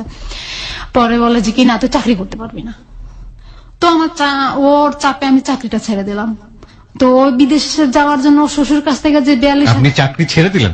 চাকরি ছেড়ে দিছি। তাহলে আপনি খাবেন কি, আপনি করবেন কি? তো এখন ও বলতেছে তুই চাকরি করা লাগবে না, আমি তোকে খাওয়াবো। আচ্ছা ঠিক আছে, ভালো কথা, ঘরে বসে যদি আমার 5টা পাই আমি, তাহলে আমার সমস্যা কোথায়? পরে ও কি করছে, ওই 42,000 টাকা ওর শ্বশুরের কাছ থেকে আনছে, আমি জানতাম না, পরে শুনছি। তো ও ঘরে ব্যাগ থেকে টাকা বের করে আর বাজার করে, প্রতিদিন বাজার করে, প্রতিদিন মার্কেটে যায় একটা গেঞ্জি কিনে, আবার যখন দোকানে বাজারে যায় তখন আধা ঘন্টা ধরে ওর মোবাইল ওয়েটিং থাকে। তো ও যখন বাজারে যায় তখন আমি আমার ফোন দিয়ে মোবাইল ট্রাই করি, আধা ঘন্টা পর্যন্ত মোবাইল ওয়েটিং, 2 বেলা, সকালবেলা বিকালবেলা 2 বেলা। পরে আমি আমার মাথার টেনশন গুলো 2 বেলা কার সাথে এতক্ষণ কথা বলে, এতক্ষণ তো বাড়িতে কথা বলবে না, 2 বেলা। আর ওর বউর সাথে কথা বলে 2-3 দিনে একবার কথা বলে, তাহলে তো এতক্ষণ কার সাথে বলো? আমার মাথার ভিতরে একটা টেনশন ঢুকে গেছে। পরে আমি ও বাসায় আসার পরে একদিন রাতে 3টা বাজে টিভি কিনে আনছে, বাসায় আসে টিভি কিনে খেলা দেখতেছে। তো আমি ঘুমিয়ে পড়ছি, হঠাৎ করে ঘুমার থেকে চোখ ছুটে গিয়ে দেখি যে আমার পাশে নাই। আমি বলছি, Okay. ও পাশে নাই, ও আমার পাশে নাই, বাসার বারান্দায় দাঁড়ায় দাঁড়ায় কার সাথে জানি মোবাইলে কথা বলতেছে। তখন রাতে 3টা বাজে, 3:56 বাজে। আমি ঘড়ির টাইম দেখলাম, তখন 3:56। এত রাতে কার সাথে কথা বলে? এত রাতে তো কারোর সাথে কথা বলার কথা নয়। তো আমি আমি আবার তখন উঠে দেখলাম যে কথা বলতেছে, খুব আস্তে আস্তে কথা বলতেছে, আমি শুনি নাই কথাগুলা। পরে আমি আবার ওরা দেখে আমি আবার যে শুয়ে রয়েছি, ঘুমের ভান্দরা চুপ করে শুয়ে রয়েছি। ও কথা শেষ হয়েছে আর 5 মিনিট 32 সেকেন্ড কথা বলছে। কথা শেষ হয়েছে আর ও যা শুয়েছে, শোয়ার পর সাথে সাথে ওর ঘুম চলে আসছে। ও কি করছে, আমি ঘুম থেকে শোয়া থেকে উঠছি, উঠে ওর মোবাইলটা চেক করছি, দেখি যে একটা মেয়ের একটা নাম্বার। তো নাম্বারটা আমি ওই নাম্বারটা সুন্দর করে দেয়ালে লিখে রাখছি, কোথাও খাতায় লিখে রাখলে ও দেখতো। পরে আমি দেয়ালে লিখে রাখছি। পরের দিন সকালবেলা ও যখন বাজারে গেছে, সকালবেলা আমি ওই নাম্বারে ফোন দিচ্ছি। নাম্বারে ফোন দিয়ে দেখি যে চিটাগাং ছাগলনাইয়া নামে একটা জায়গা আছে, ওই জায়গার একটা মেয়েটার নামটা আমি জানি না, মেয়েটার নামটা আমাকে বলো না। মেয়েটার আরেকটা মেয়ে আছে, মেয়েটার হাজবেন্ড বিদেশ থাকে। ওকে। তো ওই মেয়েটা, আমি এই তুমি কে? কয় আপনি কে? আমি কই তুমি আমার হাজবেন্ডের সাথে কিসের কথা বলো? রাতের 3টা বাজে কিসের কথা বলো? তোমার কি জামাই নেই? হ্যাঁ, আমার বিয়ে হয়েছে, আমার হাজবেন্ড আছে বিদেশ থাকে। আমি কো জামাই বিদেশ থাকে, তার জন্য তুমি এগুলো করো? তুমি আমার হাজবেন্ডের সাথে কিসের কথা বলো? কয় কি এত আপনার হাজবেন্ড? আমি কি তুমি তার সাথে কথা বলো? সে কয় তার নাম কি? আমি কি আরিফ? কয় তার নাম তো আরিফ না, আমি যার সাথে কথা বলো তার নাম তো রাফি। আমি কি রাফি মানে কালকে 3টা বাজে তুমি কথা বলো না? এই নাম্বারটা দিয়ে কথা বলো না? হ্যাঁ। তো আমি কার সাথে? রাফির সাথে কথা বলতো। আমি রাফি নাও না, আরিফ। ওর আর বাড়িতে একটা বউ আছে, আমি ওর দিতে বউ। এই কথাটাই মেয়েটার কাছে আমি বললাম। তুমি পরে মেয়েটাকে অনেক গালাগালি করলাম, তুমি আমার মেয়ে, তুমি একটা বেয়াদব মেয়ে, তুমি আমার হাজবেন্ডের সাথে যদি কথা বলো তো তোমার খবর আছে। পরে মেয়েটাকে অনেক ধুমকি টুমকি দিলাম। পরে আবার দেখি যে কথা বলতেছে মেয়েটার সাথে, ও কথা বলে, কন্টিনিউসলি কথা বলা যায়। পরে আমি একদিন মেয়েটার বললাম যে আসলে কি তুমি কি মানুষ নাকি আরো কিছু? একটা সংসার কিভাবে ভাঙো? কয় দেখেন, আমি আপনার হাজবেন্ডকে ফোন দিই না, আপনার হাজবেন্ডই আমাকে ফোন দেয় রাতের 12টা নাই 1টা। এই যে আপনার সঙ্গে থাকা শুরু করার কতদিন পরের এই ঘটনা এটা? এটা প্রায় সপ্তাহখানিকের পরের ঘটনা। সপ্তাহখানেকের মধ্যেই ঘটনা ঘটে গেছে। হ্যাঁ। প্রিয় শ্রোতা, আমরা এই জায়গাটায় ছোট্ট একটা বিরতি নিতে চাই। আপনারা সবাই শুনছেন close up presence hello 8920 ABC radio FM 89.2 এ। আমি আরজে কিবরিয়া রয়েছে আপনার সঙ্গে, এবং আজকে এখানে পারভিনের জীবনের গল্প শুনছেন। আজকের এই জীবনের গল্পটি অসংখ্য অসংখ্য মানুষ আছেন আমাদের সোসাইটিতে, বিশেষ করে আমি মেয়ে বন্ধুদেরকে ইন্ডিকেট করে বলতে চাই, আপনারা অনেক অনেক অনেক বেশি আল্লাহ আপনাদেরকে হয়তো এভাবেই বানিয়েছেন, অনেক বেশি আবেগ প্রবণ তুলনামূলকভাবে ছেলেদের চাইতে।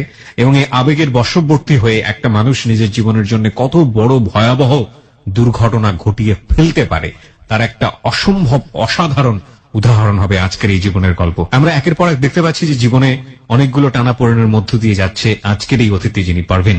মেনে নিচ্ছে, মানতে পারছে অথবা পারছে না, তারপরও এক ধরনের খড়কুটো নিয়ে বসবাস করে বেঁচে থাকার একটা অদম্য ইচ্ছা। নিঃসন্দেহে সে অবশ্যই আরিফকে ভালোবাসতো, নইলে সে জায়গা দিত না। এবং আরিফের বিবাহিত জীবন জানার পরেও তার মেনে নেওয়ার পেছনে অন্যতম একটা কারণ ছিল সে নিজেও বিবাহিত। ওই মেয়েটার সাথে আমার কথা হলোর পরে মেয়েটা বললো যে এরকম। পরে আমি আরিফকে বললাম যে দেখো, তুমি এরকম কেন করতেছো? তোমার কি আমাকে দিয়ে হচ্ছে না?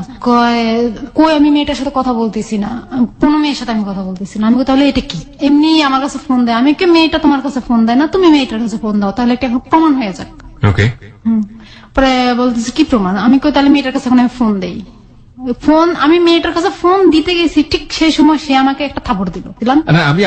আপনি আমাকে একটা জিনিস বলেন, যে আপনাকে বিয়ে করেনি, কন্টিনিউয়াসলি ভাবে অত্যাচার করছে, চাকরি থেকে ভাগাই নিয়ে আসলো, সেটাও আপনি মেনে নিলেন। এগুলো অত্যাচার আপনি কেন মানতেন ওর? এগুলো অত্যাচার আমি মানতাম, তাকে অনেক ভালোবাসতাম। আপনি মেনে নিলেন। এগুলো অত্যাচার আপনি কেন মানতেন ওর? এগুলো অত্যাচার আমি মানতাম, তাকে অনেক ভালোবাসতাম, অনেক ভালো, এতটাই ভালোবাসতাম যে আমি আমার নিজের চেয়ে ওকে বেশি ভালোবাসতাম আমি। That is the ultimate true answer. প্রিয় শ্রোতা, যাকে মানুষ ভালোবাসে তার শত অন্যায় চোখে পড়ে না, কেন জানি পড়ে না। কিন্তু কথা হচ্ছে, অন্যায়েরও একটা লিমিট থাকে। লিমিটলেস অন্যায় সত্যি সত্যি কি ভালোবাসাকে বাঁচিয়ে রাখতে পারে শেষ পর্যন্ত? চলুন দেখা যায়। বলুন তারপর। পরে ও আমাকে অনেক, ওয়ালের সাথে বাড়ি দেওয়ার পর আমি চেঞ্জলেস হয়ে গেছি। পরে চেঞ্জলেস হওয়ার পরে ও আমাকে হুশ করছে, হুশ করার পর আমার কিচ্ছু মনে নাই। ওর আগে যে ও আমাকে কি করছে আমার কিছুই মনে নাই, কিভাবে আমি এভাবে হয়েছে সেটা আমার কিছুই মনে নাই। আমি শুধু এতটুকু আমার খেয়াল আছে যে আমার মাথার উপর পাড়াই ধরছিল, মাথার উপর পা রেখেছিল, মাথার উপর পা দিয়ে উঠে দাঁড়াইছিল, এটাও আমার মনে, এতটুকু আমার মনে আছে। পরে আমি বললাম যে আমি নিচে শুয়ে, পাকার ভিতরে শুয়ে রয়েছি কেন? ও তুমি পড়ে গেছিলা। তারপরের দিন ও বাড়িতে এসছে, আমাকে বলতেছে কে, আমি একটু মোহাম্মদপুর যাবো। আমি কেন? কয় আমার এক বন্ধু আসে, ওর সাথে দেখা করবো। তো ঠিক আছে যাও। ও মোহাম্মদপুরের কথা কয়ে ও চলে গেল বাড়িতে। ওর বাড়ির সবাইকে বলে দিল কি ক্যান্সেল হয়ে গেছে, ওর ভিসা চলে আসছে। পরে ও বাড়িতে গেল, ও বেনলি ভাই বাড়িতে গেল। বাড়িতে 4 দিন ছিল ওর বাড়িতে। আমি বলতেছি কি তুমি আসতেছো না কেন? বলে যে আমি তো এখানে আসে বন্ধু বান্ধব আসতে দিতেছে না। পরে আসার পরে আসতে আসতে রাতের 12টা বাজে গেছে। এর মধ্যে রোজা চলে আসলো। একটা রোজাও ও থাকে না, আমাকে থাকতে দেয় না। পরে রোজার ঈদ গেল, কাপড় চোপড় নিজে কিনলো, ও আমাকে কাপড় চোপড় কিনে দিল না। ওর কাপড় চোপড় কিনা আবার ওর মেয়ের জন্য কাপড় চোপড় কিনা বাড়িতে পাঠিয়ে দিল। পরে সুন্দরভাবে ঈদ কাটলো। ঈদ কাটার পরে বলছিলাম কি তুমি এখন কি করবা? এর মধ্যে ও কি করছে, মেয়েটার সাথে সম্পর্ক না, মেয়েটার সম্পর্কে আপনি জানতে পেরেছেন ততক্ষণে যে মেয়েটা আসলে কোন মেয়েটা, কোথায় থাকে, কি অবস্থা, নাম কি? মেয়েটার কাছ থেকে আমি সব জানা ফেলাইছি। মেয়েটা চিটাগাং যাওয়ার সময়, ফেনী পার হয়ে চিটাগাং যাওয়ার সময় ছাগলনাইয়া নামে একটা জায়গা আছে, ওইখানে থাকে। হ্যাঁ, তো আমি বললাম মেয়েটার সাথে ওর কন্টিনিউ এখনো চলতেছে প্রেম। ওর ঝগড়া হয়ে আমি 25টা ঘুমের ট্যাবলেট একসাথে খাওয়া ফেলাই। খাওয়ার পরে আমি সেন্সলেস হয়ে পড়ি। প্রায় 20 মিনিটের মধ্যে আমি সেন্সলেস হয়ে পড়ার পরে আমি আর কি হয়েছে জানি না। পরে আমার হসপিটাল নিয়ে গেছে। হসপিটাল নিয়ে যাইয়া আমার ওয়াশ করাইছে, ওয়াশ করাই বাসায় আনছে। আমি 2 দিন পরে আমার হুশ আসছে। ও বলতেছে ঠিক আছে বাড়িতে যাই, আমি ঘুরে আসি, কয়েকদিন থেকে আসি, ফ্রি হয়ে আসি সবার সাথে। বাড়িতে গেছে। বাড়িতে যাওয়ার পরে ও আর আসতেছে না। তখন ও যখন চলে গেছে 3-4 মাস হয়ে গেছে, ও আসতেছে না। পরে আমি চাকরি করতেছি হঠাৎ করে। আপনি তো তখন চাকরি ছেড়ে দিয়েছেন, আপনার আবার কিসের অফিস?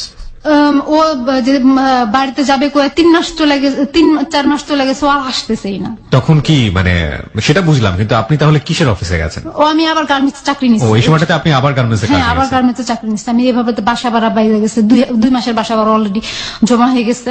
তার আমি বলতেছি কি ব্যাপার, এভাবে তো চলে তো আমার এখান থেকে বের করে দিবে মানুষ, বাড়িওয়ালার বের করে দিবে, আমি কোথায় থাকবো? পরে আমি চাকরি নিলাম। চাকরি নেওয়ার পর ওর সাথে একসময় লাঞ্চে ঝগড়া হলো। ঝগড়ার পরে আমি ঘুমের ট্যাবলেট খেয়ে ফেললাম 10টা। মানে আপনি জানতেন ওর একটা বউ আছে, আপনি জানতেন যে ওর ক্যারেক্টার একটু ঝামেলা আছে, আপনি থাকা অবস্থায় আরেকটা মেয়ের সঙ্গে এরকম করছে, ওর বউকে একসাথে ও ব্লাফ দিচ্ছে, আপনাকে দিচ্ছে, আরেকটা মেয়ের সাথে আপনি ওকে হাতে নাতে ধরেছেন, তারপরও আপনি ওর জন্য এরকম করছেন? হ্যাঁ, তারপর আমি জানি না কিসের জন্য জানি আমি ওর প্রতি এতটা আগ্রহ হয়ে গেছি, এতটা বেশি ওর প্রতি এত বেশি আমি ইমোশনাল হয়ে গেছি। That's really happen in love, প্রিয় শ্রোতা। একজন মানুষ যখন একজন মানুষকে লাভ করে তখন তার ভুলগুলো তার চোখে পড়ে না, অন্যায়গুলো তার চোখে পড়ে না। It happen. এটা শুধুমাত্র ওর জীবনে সত্য নয়, যারা শুনছেন তারা হয়তো খুব সহজেই সমালোচনায় দেখতে পারবেন, কিন্তু এটা ঠিক যে আপনি নিজেকে দেও প্রশ্ন করে দেখেন, এবং এরকম মানুষ হয়তো আপনার চারপাশেই রয়েছে যারা ভালোবেসে একের পর এক অন্যায় এবং ভুলগুলোকে মেনে নেয়, কিন্তু সেটার একটা শেষ বোধহয় থাকে। ওকে, বলুন তারপর।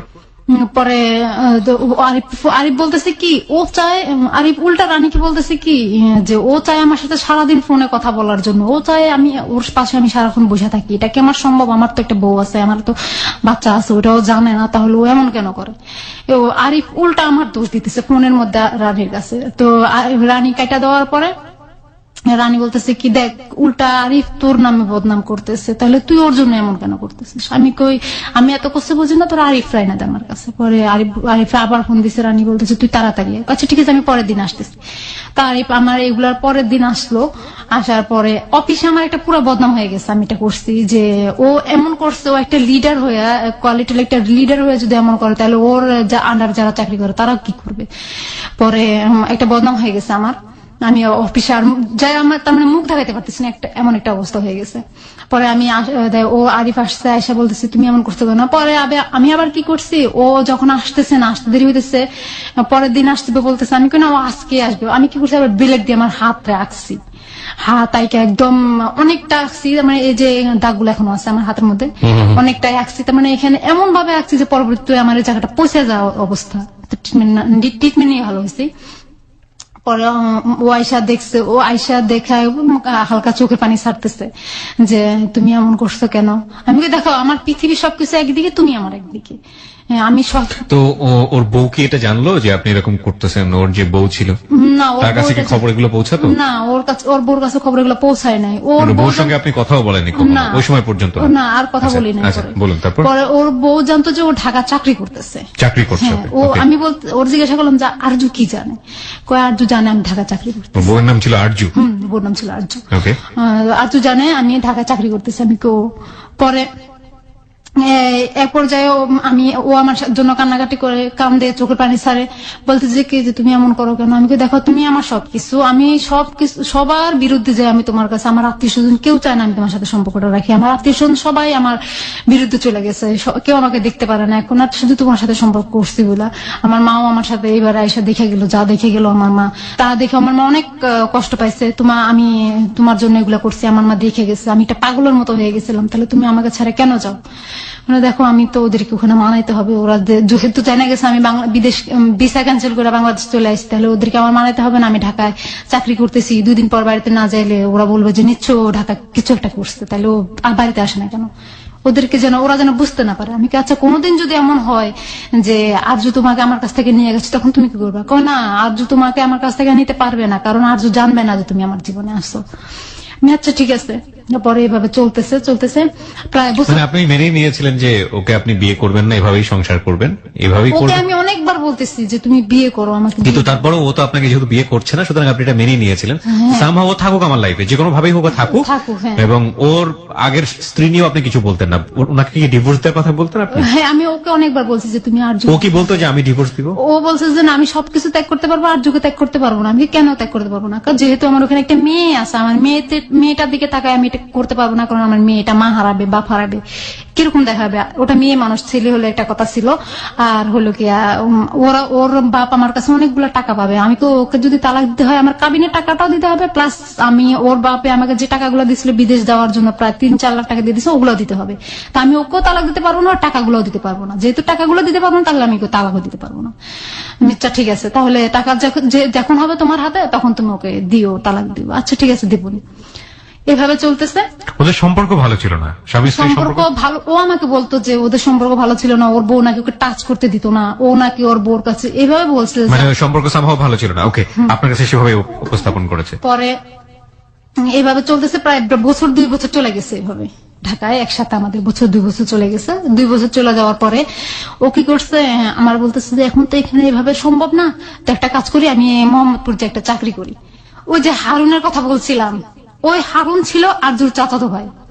পরে আমি ওর কাছ থেকে শুনলাম যে আমি কোথায় যাবো, হারুনের কাছে। আমি হারুন তোমার কি হয়, সত্যি করে বলো তো? বলে হারুন হয়েছে আরজুর চাচাতো ভাই। আমি তো সজীব, সজীব আমার খালাতো ভাই। আমি কই তো সজীব জানতো না তোমার যে বউ আছে? হ্যাঁ আছে, জানতো। আমি কই তাহলে জানতো, ও আমাকে বলে নাই কেন যে দেয়া তোমার বউ আছে? ও আমাকে বলে নাই কেন? আমি মানা করছি। আমি কই তাহলে হারুন বলে নাই কেন তোমার যে বউ আছে? ওকেও আমি মানা করছি। তাহলে এই 2টা মানুষ জানতো যে তোমার বউ আছে, তাহলে তারা তোমার সঙ্গে আমাকে দেখছে, তোমার সঙ্গে কতটা ফ্রি আমার সেটাও দেখছে, তাহলে আমাকে একটা বারের জন্য কেন বলে নাই যে তোমার বউ আছে? এবং তোমার বউ আমাকে বলে নাই তোমার, তাহলে তোমাদের কি প্ল্যান ছিল? আমাকে নিয়ে কি প্ল্যান ছিল? তোমাকে তো চিন্তামই না, কিসের প্ল্যান ছিল? আমি তো তোমাকে তো আমি চিন্তাম না, তোমার আমার বয়স আমি দেখি নাই কোনোদিন, তাহলে তুমি পরিচয় হওয়ার আগে তাহলে তুমি কেন এটা করলা? তোমাকে আমার প্রথম থেকে ভালো লাগছে তার জন্য। ঠিক আছে, ভাবে চলতেছে। 2 বছর চলে যাওয়ার পরে বলতেছে চাকরি করবো। ঠিক আছে, যাও চাকরি করো। বলে ও চাকরি আর করে না, ও বাড়িতে চলে গেছে। ওর সবকিছু নিয়ে বাড়িতে চলে গেছে। এখান দিয়ে আমি ওই যে ওই চাকরি করতেছি, আজকে অসুস্থ, কালকে অসুস্থ। এর মধ্যে আমি আবার 3বার কনসেপ্ট করে ফেলে, 3বারই ও আমাকে এমআর করায়। আপনার প্ল্যান কি ছিল? আমার প্ল্যান ছিল আমি বাচ্চা নিব, কারণ বাচ্চা নেন, বিয়ে তো হয়নি। কারণ আমার খেয়াল ছিল যে আমার একটা ই ছিল যে আমি যদি বাচ্চা নেই তাহলে ও বাচ্চাটা না আমাকে বিয়ে করবে। আর যেহেতু ও যদি বিয়ে করার পরে যদি বলে যে এই মেয়েকে আমি চিনি না, তাহলে আমার প্রথম প্রমাণ হয়েছে আমার বাচ্চা। এটাই ছিল আমার সবচেয়ে বড় প্ল্যান। তো আমাকে বাচ্চা নিতে দেয় নাই। পরে ও চাকরি করতে চলে আসছে, 2 বছরের পরে চাকরি করতে চলে আসছে। আমি চাকরি করতেছি, হঠাৎ করে আমি অসুস্থ হয়ে যাই। অসুস্থ হয়ে যাওয়ার পরে আমার চাকরি আমি ছেড়ে দিই। আমাকে এখন চাকরি করব না, আমি নিজেকে সুস্থ করব। পরে আমি অফিস করতে পারি না, আজও গ্যাপ দেই, কালো গ্যাপ দেই। তো আমাকে কয়দিন ছুটি দিবে এভাবে? চাকরি ছেড়ে দেই। পরে বাসা ভাড়া জমে গেছে, 4 মাসের ভাড়া জমে গেছে। বাকি দোকানে প্রায় 9,000 টাকার মতো হয়েছে বাকি করতে করতে। এই সময়টাতে ও থাকে না আপনার সঙ্গে? না, ও থাকে না। তো সবাই বলতেছে কি যে তোর স্বামী তোরে ফালাইয়া চলে গেছে। সবাই বলতো এটা, চারপাশের লোকজন জানতো আপনার হাজবেন্ড? হ্যাঁ, হাজবেন্ড তোকে ফালাইয়া চলে গেছে, 2 দিন থাকছে, থেকে চলে গেছে। তার মানে ও আসছে মধু খাওয়ার জন্য, এভাবে বলছে যে মধু খাওয়ার জন্য আসছে, তারপরে চলে গেছে। এখন আমি এটা মাইনে নিতে পারতেছি না যে ও মানুষ আমাকে, চারপাশের মানুষ আমাকে কি বলছে। প্লাস এখানে একটা কথা আপনার, তারপর পরে সবাই মানে বলতেছে, এগুলো বলতেছে, আমি আর সহ্য করতে পারতেছি না। পরে ওরা ফোন করে বলে যে কি যে এই বলে, তো এই বলে আমি কি করবো? ও বলতেছি কি আমি কি করবো? আমি কিন্তু তাহলে তুমি কি আমাকে ফালায় চলে গেলা সত্যি সত্যি? বলে যে না তুমি দেখো তোমার মনে শক্তি রাখো। আমি কিভাবে আমি শক্তি রাখবো? আমার চারপাশের মানুষ নিয়ে আমার বাঁচতে হবে। তাহলে আমি চারপাশের মানুষে আজকে একজন বলবে কালকে 10 জন বলবে, আমি কিভাবে শুনে এগুলো বেঁচে থাকবো? এগুলো তো আমার পক্ষে বাসা সম্ভব না এভাবে। পরে বলে যে আচ্ছা দেখো আমি আসবো তোমার কাছে আসবো। আচ্ছা ঠিক আছে আসো। পরে ও বাড়িতে চলে গেছে। আমি জানতাম যে ও মোহাম্মদপুর আছে, আসলে ওই বাড়িতে। পরে আমি ওর আশেপাশের মানুষের কথা শুনি কি ব্যাপার মোহাম্মদপুরে নোয়াখালীর মানুষ কোথেকে আসবে। তারপর আমি বলতাম যে তুমি বাড়িতে তুমি আমার সাথে মিথ্যা কথা বলতেছো। ওগুলা বললো আমার সাথে মোবাইলে অনেক অনেক খারাপ খারাপ যেগুলা বলার বাইরে এত গালাগালি করতো আমারে। পরে ও কি করতো, একটা নাম্বার থেকে আমার নাম্বারে ফোন দিত। একটা নাম্বারে আমার থেকে একটা রং নাম্বার দিয়ে আমার মোবাইলে ফোন দিয়ে আবার ওর মোবাইল দিয়ে ফোন দিত। তো আমার মোবাইলটা ওয়েটিং, আমি ওই রং নাম্বারের ফোনটা যদি রিসিভ করতাম তাহলে ও ফোন দিলে তো ওয়েটিং পাইতো। ওয়েটিং পাইলে তো আমি ওর ফোনটা কেটে দিতাম, রং নাম্বারের ফোনটা কেটে দিতাম। পরে আবার ওর কাছে ফোন দিল বলতে কি তুই কার সাথে ওয়েটিং এসেছিলি? কি বলো, আমি একটা রং মানে ও এত লোকের সাথে করে ফেলছে সেটার জন্য সমস্যা নাই, কিন্তু আপনি করলেই সমস্যা। আমি তো জানতাম না এটা যে আমার তো নাম্বার ছিল না, তো রং নাম্বার একটা ফোন আসছে আমি সেটাই জানতাম। এটা যে ও করতেছে সেটা তো আর আমি জানতাম না। আমি একটা রং নাম্বারে ফোন আসছে, দেখো নাম্বারটা কত লাস্ট, আমি লাস্টে 3-4 একটা নাম্বার থেকে ফোন আসছে। ও 3-4 নাম্বার থেকে তো আমার কাছেও একটা ফোন আসছিল। আমি কি বলে কয় গালাগালি করছে। আমি আমারও তো গালাগালি করছে। কয় তাহলে ওর সাথে তোর কি সম্পর্ক?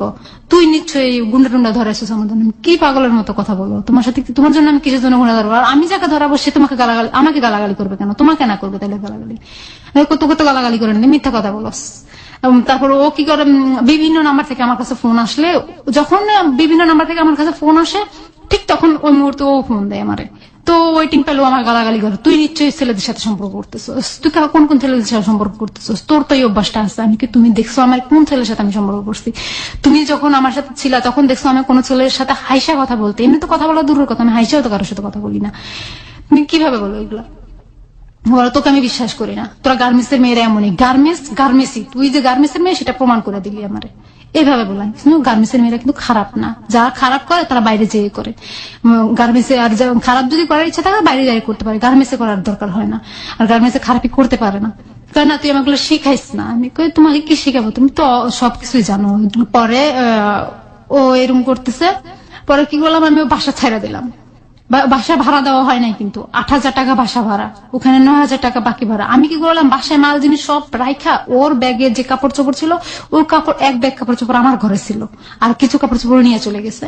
ওর ব্যাগের কাপড় চোপড় আমার ব্যাগে যা যা দরকারি লাগে আমি ওগুলা নিয়ে রাতে ফজরের আজান দিছে তখন ওখান থেকে বের হয়ে গেছি। তখন ওখান থেকে বের হয়ে গেছি, বাড়িওয়ালার সবাই কেউ জানে না। আমি ঘরে তালা মেরে চাবিটা ওখানে পাশে ঝুলাই থুয়ে আমি চলে গেছি। আমার ঘরের অনেক মাল জিনিস ছিল, ওগুলো সব থুয়ে আমি চলে আসছি আমার ধানমন্ডিতে চলে আসছি আমার মামার বাসায়। ছোট মামার বাসায়, ওখানে মামি আছে মামা আছে, ওখানে চলে আসছি। ওদের ঘর ভাড়াটা কিছুদিন আমার ফোন অফ করে ফেলছি আমি। নতুন একটা সিম ছিল ওইটা লাগাই, ওই নাম্বারটাও আরিফ জানতো, ওই যেটা সবাই জানতো ওইটা বন্ধ করে ফেলাইছি। ফেলায় আমি চলে আসছি, ওদের ভাড়াটা কিছুই দেয় নাই। কয় মাসের ভাড়া বাকি ছিল? 4 মাসের ভাড়া বাকি ছিল। আচ্ছা, ওকে। 4 মাসের তো পরে ওখানে আবার 9,000 টাকা ঘর ভাড়া ছিল। এগুলা সব মিলে ফালায় থেকে আমি চলে আসছি। চলে আসার পরে তো ওই যখন এখান দিয়ে আবার একটু রেখে গেছি, তা ও যখন আমি এরকম দেনার ভিতরে পড়ে গেছি তখন ও আমাকে ফোন করে বলতেছে কি কিডনির ব্যাপারে একটা কথা বলো। কি বলবো, দেখো কিডনি কিনবি নাকি, কার কিডনি বিক্রি করবা তুমি? যে কার কিডনি, দেখো আমারটা বিক্রি করবো। আমি তোমার পজিটিভ কি পজিটিভ কয় দেয়া বি পজিটিভ। আমি কি দেখো তুমি পুরুষ মানুষ, তুমি কিডনি বিক্রি করো না, তোমার কাজ করে খাইতে হবে। আজকে যদি তুমি কিডনি বিক্রি করার কথা কেন বলতো? ও যে অনেক দেনা, অনেক ঋণ, ওর শ্বশুরের যে টাকাগুলা পাবে ওগুলা দেওয়ার জন্য। তারপরে আরেকটা লোকের কাছ থেকে ও 1,80,000 টাকা নিচ্ছে। বাবলু নামের একটা লোকের কাছ থেকে 1,80,000 টাকা নিচ্ছে, ওই যে বলতো যে ও বিদেশ পাঠাবে। ও ইয়াতে চাকরি করে, কি বিদেশ পাঠায় যে জায়গাটা, ওটার নাম তো আমি জানি না। ওখানে নাকি ভিসার ব্যবসা করে, যে দালাল যাকে বলে, বিদেশের দালাল যাকে বলে, ও নাকি ওইটার কাজ করে। আসলে মিথ্যা কথা, ওটা পুরাটাই আমার সামনে কথাগুলো বলতো যে বাবলু ভাই আমি আপনাকে ওই বাবলুকে প্রচুর টাকা ঋণ এবং ওটা ও কিডনি বিক্রি করে পরিশোধ করতে চায়। হ্যাঁ, আচ্ছা। পরে দেয়া পরে বাবলুকে বলতে, বাবলুর কাছ থেকে 1,80,000 টাকা নিচ্ছে এভাবে করে।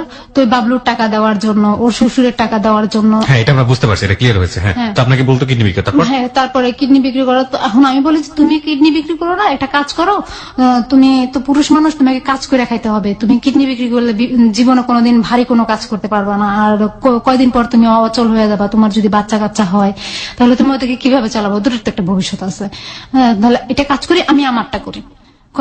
ও আমাকে শুধু এই কথাটাই বললো যে, না তুমি কইরো না, এটা তুমি করলে কেমন দেখাবে, এটাই এভাবে কখনো আপনার সঙ্গে থাকতো না। ও আমার সাথে মোবাইলে বললো এগুলা। কতদিন যাবত ওর সঙ্গে সম্পর্ক নেই?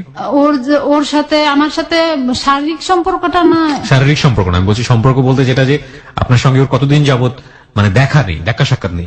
প্রায় মাস দেড়েকের মতো ছিল না তখন। মাস দেড়েকের মতো ওর সংসারে গিয়ে, মানে আরজুর কাছে গিয়ে সংসার করছে, এবং যার উসিলায় আপনি বাসা নিলেন, সে বাসা ভাড়া না দিতে পেরে আপনি রাতের অন্ধকারে আপনি পালিয়ে গেলেন বাসা থেকে। তো সেই লোক আপনাকে কিডনি বিক্রির কথা বলছে, আপনি তার ধার দেনা পরিশোধ করার জন্য আপনি নিজে কিডনি বিক্রি করার কথা বলছেন। কেন বলছেন? কারণ ও আমাকে কান্নাকাটি করতেছে অনেক আমার কাছে, যে দেখো তুমি যদি ধার দেনাগুলো দেওয়া হয়ে যায়, আমি এগুলো সব কিছু ফলায় তুই, তুমি আর আমি কোথাও এক জায়গায় চলে যাবো, যাই চাকরি বাকরি করে, তুমি তো যখন গার্মেন্টসে চাকরি জানো, তাহলে চাকরি বাকরি করে খাবো। ও আমাকে যে মোবাইলে এত কথা বললো, এত গালাগালি দিল, সেটাও আমি আর মনে রাখতেছি না। আমি বলতেছি সে করতেই পারে, ভুল, স্বাভাবিক। লাভ রানস ব্লাইন্ড, ভালোবাসা অন্ধ, কিন্তু সেই অন্ধত্ব কত ভয়ঙ্কর হতে পারে সেটা আরেকটু সামনে। আমরা ছোট্ট একটা বিরতি নিব আরো একবার। আপনারা সবাই শুনছেন close up presence hello 8920 ABC radio FM 89.2 এ। আমি আরজে কিবরিয়া রয়েছে আপনার সঙ্গে, এবং পারভিন আছে এই মুহূর্তে স্টুডিওতে। তাকে দেখার জন্য আপনারা চলে আসতে পারেন আমাদের ফেসবুক পেজ। তারপর বললো যে ঠিক আছে তুমি করো এটা। কত সালের কথা এটা মনে আছে? আজকে কত? না আমার মনে নাই, প্রায় মনে হয় 2013-তে হবে, 2013 সালের দিকের কথা। আচ্ছা, পরে ও বলতেছে যে এগুলো তুমি করবা, কিভাবে করবা, এটা তুমি কোথায় যাবা, কার কাছে যাবা, কিভাবে করবা। তার মানে এটা স্বাভাবিক। ও এতটা সিরিয়াস দিয়ে বলতেছে না আমাকে, আমি তো বুঝতে পারতেছি ও এতটা সিরিয়াস দিয়ে বলতে পারতেছে না আমাকে। তবুও আমি করতেছি যে ঠিক আছে, ওর দেওয়ার জন্য আমি করবো, যেহেতু ও আমাকে নিয়ে বলতেছে সংসার করবে, পুরো বাকিটা জীবন আমাকে নিয়ে কাটাবে। তো আমি সেই অনুযায়ী একটা ডাক্তার, চৌরাস্তা একটা ডাক্তারের কাছে গেলাম। তো চৌরাস্তা ডাক্তারের কাছে গেলেন মানেটা কি? মানে আপনি তার পরের দিনই যোগাযোগ করা শুরু করে দিয়েছেন কিডনি বিক্রি করার জন্য? আপনি জানতেন কিডনি কি জিনিস? না, আমি জানতাম যে কিডনি শরীরের একটা অংশ, এবং এটা অনেক ক্রিটিক্যাল একটা জিনিস, যেটা পরে আমি ডাক্তারের কাছে গেলেন। হ্যাঁ ডাক্তারের কাছে গেলাম। তো ডক্টর কি করলো যে আমাকে বললো যে তোমার ব্লাড গ্রুপ চেক করা লাগবে। আপনি কোন ডাক্তারের কাছে গিয়েছিলেন? ডাক্তারের নামটা মনে করতে পারবেন? ইভেন ডাক্তারের নাম মনে না করলেও চলবে। মানে আপনি যখন ডাক্তারের কাছে গিয়ে বললেন যে আপনি কিডনি বিক্রি করতে চান, আমি সরাসরি কিডনি বিক্রি করবো এই কথা বলি নাই। তাহলে আপনি কি বলেছেন? আমি বলছি যে আমি একটু ব্লাড টেস্ট করবো, এই কথাটা বলছি। ফার্স্ট আপনি ব্লাড টেস্ট করতে গেছেন। আচ্ছা, তারপর? আমি বলছি যে ব্লাড টেস্ট করবো। ঠিক আছে, ব্লাড টেস্ট করবো, একটু বসো। সামনের রুমে বসাইছে, রিসেপশনের সামনে বসাইছে। বসানোর পরে উনি একটা ভিতরে একটা এক্সরে একটা রুম ছিল, তো ওই রুমের ভিতরে গেছে, ওখান থেকে আবার আসছে, ওখানে আইসা আমাকে বলতে চলো ওই রুমে চলো। হ্যাঁ ঠিক আছে বল। ওই রুমে নিয়ে গেল, আমাকে নিয়ে বললো যে কি বলো এখন বলো। তো উনি আমার দিকে তাকাইতেছে বারবার, এমন ভাবে তাকাইতেছে আমি বুঝতে পারতেছি উনি খারাপ নজরে তাকাইতেছে আমার দিকে।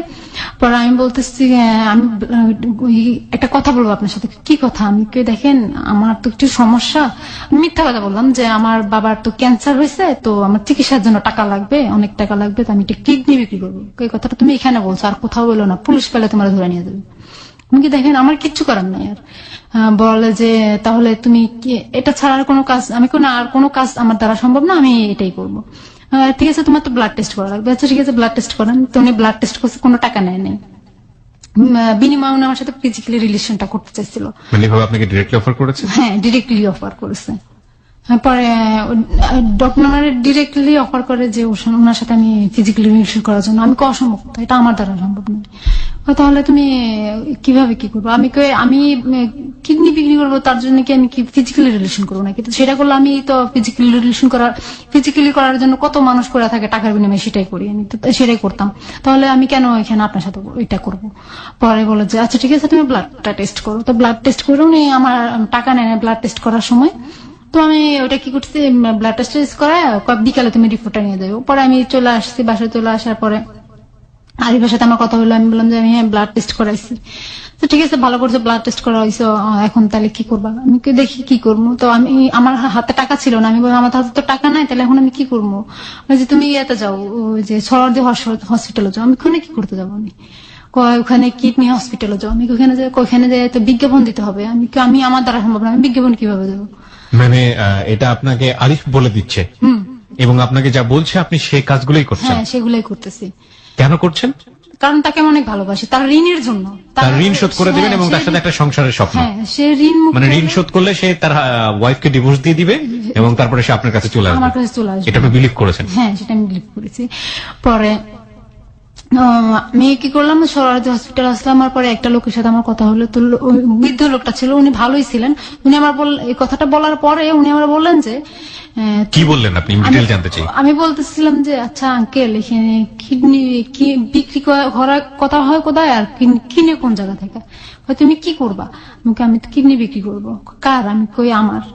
তুমি কি পাগল হয়ে গেছো? কেউ যদি তোমাকে কিডনি বিক্রি করার জন্য নেয়, সে তোমার 2টা কিডনি রেখে দিলে তুমি কি করবা?